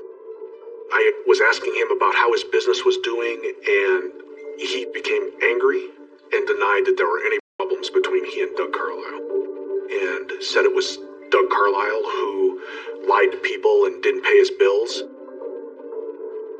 I've been a homicide detective for a long time, and oftentimes you just try to find the lie that helps lead you down the correct path. And in this case, I either had the Carlisle family was lying or I had James Henriksen that was lying, and now I had to find evidence to bolster which side was telling the truth. While I was speaking with James on the phone, I wasn't comfortable that he was actually in North Dakota. In this day and age with cell phones, you can forward another cell phone to another cell phone or to a hard line at some residence. So he could have been in Spokane talking to me on a phone that was actually pinging off a cell tower in North Dakota, and I wouldn't know that. Cell phones are a really interesting investigative tool. The use of tower pings can essentially leave a trail of breadcrumbs confirming where a person has been or has gone. At the same time, a very calculating suspect could put a phone in a car, leave a phone on a subway, or send their phone with somebody else in order to lead investigators into a completely different area. In essence, a phone can be used to fabricate an alibi. I later completed search warrants to get complete phone information from his phone, because if you get the location of that phone, and I was able to determine that it was not forwarded and was actually in North Dakota, 1,000 miles away from Doug's murder. That told me that he was not the murderer. At that point, we didn't have any concrete evidence. We didn't have anything linking him to the scene. Unable to put James at the crime scene, detectives ask him who might be angry enough to want Doug dead. He told me that over the years, Doug, in his contracting business, had been sued a lot of times and had done a lot of shady deals, and there might be a lot of people that were mad at him that might be willing to hurt him. Mr. Carlisle had 31 liens against him, so there were a lot of people that were upset with him and that would have a reason to murder him. Detectives dig deeper into Doug's business dealings and discover a desperate man hell-bent on success. Doug borrowed $150,000 from his son Shane. Doug was promising investors 100% return on their money in 90 days or 6 months, depending on who the investor was, which was ridiculous. Every dime that he had been invested in the business, and they were not bringing any money in. The business was hundreds of thousands of dollars in debt. There were IOUs outstanding. They'd taken loans from people up to $400,000 and promised repayment. Those had come past due, so people were upset wanting their money back. He was in dire financial straits. He had contacted a middleman in the Middle East who was reportedly involved in finding investors for oil companies. This individual charged Mr. Carlisle $90,000 for the right to apply for an investment loan. This was pure fraud, and this individual had no intent of conducting any true business with Mr. Carlisle, so Mr. Carlisle lost everybody's money again and didn't further this business. Risky business deals with shady operators. Doug got himself, in plain English, in over his head. I was going to have to expand the pool of possible suspects to everybody that was involved in lawsuits against him. That leaves a very long list of potential suspects with very viable motives. Money is more than just dollars and cents. Money has a high degree of emotional attachment for people. It's tied to everything from self-esteem to status to identity. And when you begin tampering with that, people will, not surprisingly, respond emotionally, including through murder. In the face of so many suspects, with the motive to want Doug Carlisle dead, detectives reach out for persons that knew Doug Carlisle or James Henriksen to contact us if they'd had business dealings with them. Out of the blue, about a week after Doug's murder, an individual by the name of Robert DeLeo contacted me at the police station and said that he'd had business dealings with both James Henriksen and Doug Carlisle and was willing to speak with me. Robert DeLeo is a very smooth-talking guy, but he's a gang member, He'd been involved in a murder. He is involved in large quantities of drugs, and he'd been to prisons numerous times. He denied having anything to do with the murder. He denied that James had anything to do with the murder, but he felt that he needed to come in and let us know his relationship. Suspicious of DeLeo's motive for coming forward, investigators questioned him about his whereabouts when Doug Carlisle was killed. He told us he was in North Dakota at the time of the murder. We checked phone records, we checked GPS records, and we confirmed he was in North Dakota, which is what his girlfriend told us. Mr. DeLeo was insistent he knew nothing about the murders, and in fact he took a polygraph the next day. And Mr. DeLeo passed that polygraph. Despite DeLeo's alibi and polygraph, something just doesn't sit right with detectives. I thought it was very odd that Mr. DeLeo came forward just to provide information that he knew Doug Carlisle or James Henriksen. Psychologically speaking, I think there might be a number of reasons why somebody would want to insert themselves into an investigation. One reason might be, I want to get close to the investigation. I want to control it. I want to know what's going on. We often see them show up, for instance, in volunteer search parties where a body hasn't been found. And they want to keep abreast of what's going on so that they can stay a step or two ahead.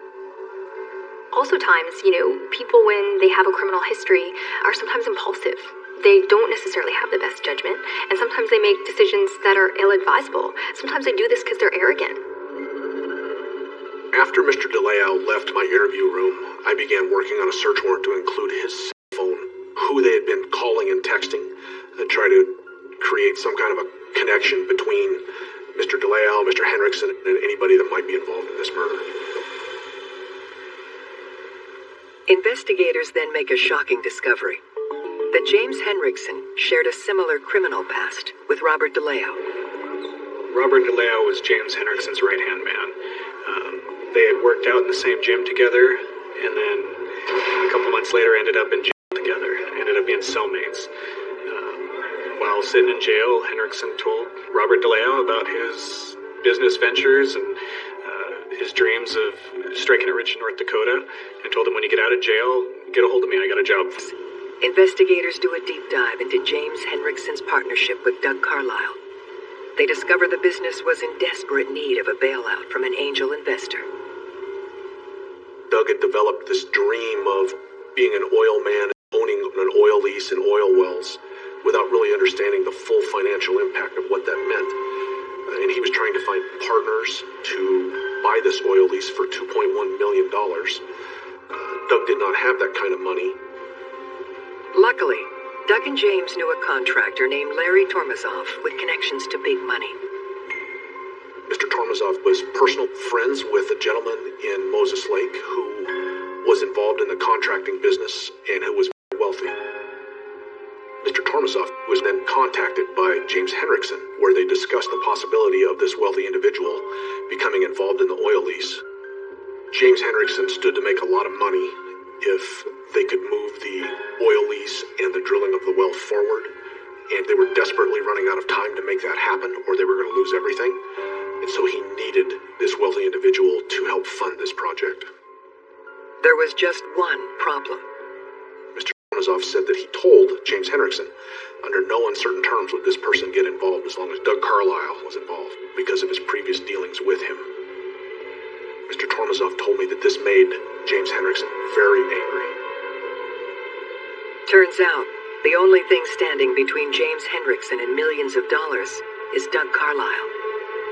Money is always a motivation for murder. I mean, when the stakes get higher, sometimes the danger factor increases. Money, they say, is the root of all evil.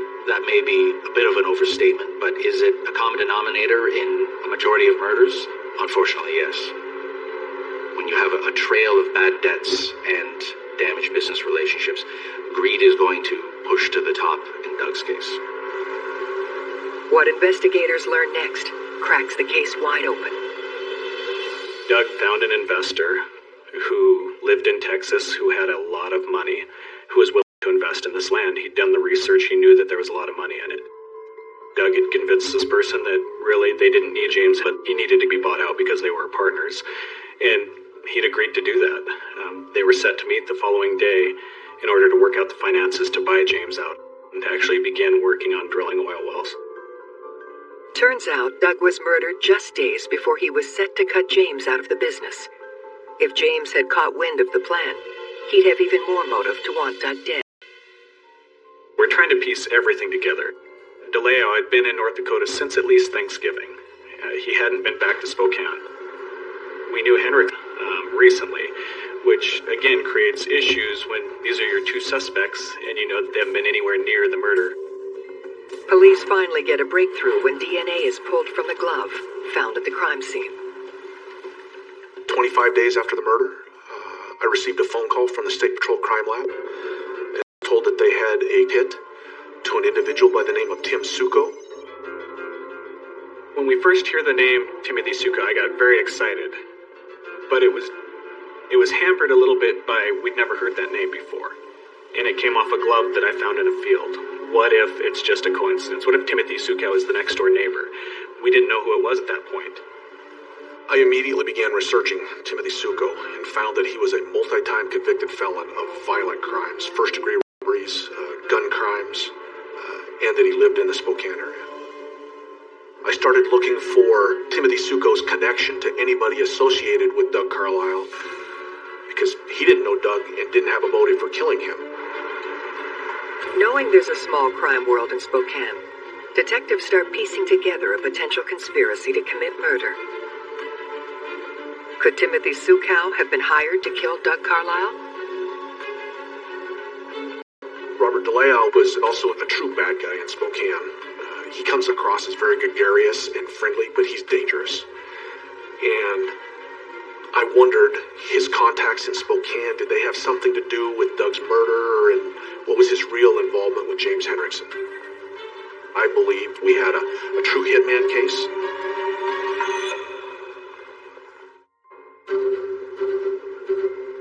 Investigators now theorize James Henriksen masterminded the murder of Doug Carlisle by hiring Robert DeLeo to contract out the job to local criminal Timothy Suko. Murder-for-hire schemes are, fortunately, fairly rare. Most people act impulsively and do their own dirty work. Whoever's concocted this murderous scheme simply doesn't want to get their hands dirty or wants to leave themselves an alibi. So you're essentially looking for an absolute stranger who committed the murder for some kind of payoff. The key to finding them in that case is to find the person who did have the motive and ideally linking them to the killer. So the first thing we do is try and connect Timothy Suko to James Henriksen and Robert DeLeo, but he doesn't connect to any of them. Detectives place Timothy Suko on 24-hour undercover surveillance. We began following Timothy Suko around, trying to find out everything we can about him. We find out that he works for an asbestos removal company in the Spokane Valley. As we start looking at the company, we see some vans parked out front. One of them, which looks exact, our list of 75 vehicles that we received from the state of Washington as potential owners of those suspect vehicles, and that asbestos removal company was listed as an owner of one of those matching vans. I had undercover detectives go out and view that van, and that van had some very unique identifying marks on it, which exactly matched the van at the crime scene. I was very certain that it was the vehicle used in the murder of Doug Carlisle. While the evidence connecting Timothy Suko to the crime scene is strong, it's not enough to charge him with Doug Carlisle's murder. We began diving into cell phone records. We began looking at towers. Timothy Suko had left his cell phone at home because he didn't want to be tracked. He knew a little bit about how police worked. His driver got bored and turned his phone back on and was playing on the phone while he was waiting. So we were able to place the van, the driver, at the scene for about 2 hours beforehand. With the evidence now stacked against him, Timothy Suko is arrested for the murder of Doug Carlisle. Not only do we have DNA linking this person there, we find no other reason for him to be in that area, and now we have our van that was used as the getaway van. So we start putting everything together and we bring him in. On the night I arrested Mr. Suko, he was in denial, refused to speak with me, and in fact he fell asleep on the interview room table. Back in basic homicide school, you learn that when someone's done a serious crime, they're constantly looking over their shoulder. They have trouble sleeping. They're waiting for the police to show up knocking at their door. So when you arrest someone and you tell them they're under arrest and you know they did it, all that pressure's off now, and it's not uncommon for suspects to fall asleep. And so we knew we had our guy.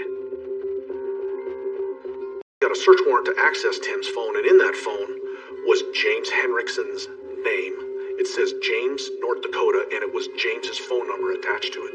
So at that point, I knew that at least in some way, Tim Suko knew James Henriksen directly. About an hour after the murder, Timothy Sukow sent a text message to Robert DeLeo saying, "Tell the boss to watch the news." This was obviously letting Henriksen know that he had carried out the murder. At this point in the investigation, I've got an overwhelming amount of evidence that's pointing toward Mr. DeLeo and Mr. Henriksen's involvement in Mr. Carlisle's murder. Detectives haul Robert DeLeo into the station for questioning. I told Mr. DeLeo, you know the game. First to the table gets the best deal. And he was trying to beat Mr. Suko to the table to provide information. Ultimately, DeLeo admitted to brokering the murder of Doug Carlisle. With a hit on Doug Carlisle, detectives are able to piece together his final 24 hours. Timothy Sukow had been up at the house for a couple hours, waiting for the Carlisles to return home. They'd been at a church function that began at about 5 o'clock. They drove home, parked their car probably about 6:55 in the evening. They entered the residence. Alberta started up the stairs.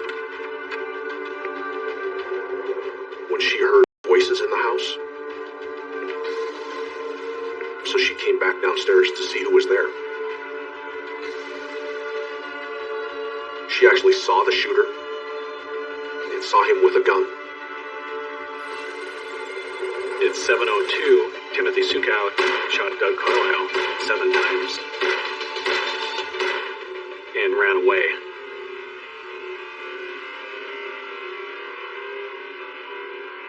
At 7:03 p.m., Alberta Carlisle called 911, reporting that someone had just shot her husband. Medics pronounced Doug dead at 7:18 in the evening. Timothy Sukow then disposed of the murder weapon. Timothy Sukow had driven out to the Spokane Valley, out to a bridge, and tossed the murder weapon into the river. My biggest takeaway in this case is that Doug is not unlike a lot of investors who has this sort of modest demeanor or veneer, and he likes to take risks in financial games. When they begin losing money, the stakes are even higher than I think Doug and a lot of these people initially guessed. Robert DeLeo pleads guilty to conspiracy and solicitation to commit murder and is sentenced to 22 years in prison. Mr. DeLeo is a sociopath who has no guilt feelings about anything he's done. Timothy Sukow pleads guilty to murder and receives a sentence of 30 years. He's going to be like 80 years old if he ever sees daylight again. So basically, it's a death sentence he got, so I think his sentence was fair, provided the information he gave and the help he gave to the case to get the actual person that I believe is responsible. James Henriksen is found guilty of murder for hire and sentenced to life in prison. This was a case where we took down some real bad people. These weren't people that just lost their temper and killed someone. These were pre-planned murders. What this came down to was greed. James saw a pot of gold at the end of the rainbow, and he was willing to kill anyone who got between him and that money. And Doug Carlisle was going to buy him out, and he wasn't going to get that money, so he had him killed. Most complicated case that I've ever worked on. It meant a lot to the Carlisle family that I was able to bring this case to resolution. I received phone calls from every son from Alberta thanking me. They're just good people who are appreciative that their dad got justice. Doug Carlisle was a truly innocent victim in this case, and the people involved are sitting in prison where they deserve to be. A People magazine that sort of dominates our headlines. Her plan is to give Kelsey a poisoned macchiato. You could not make this up. People magazine investigates, all new season 10 on ID and Discovery Plus, the streaming home of true crime.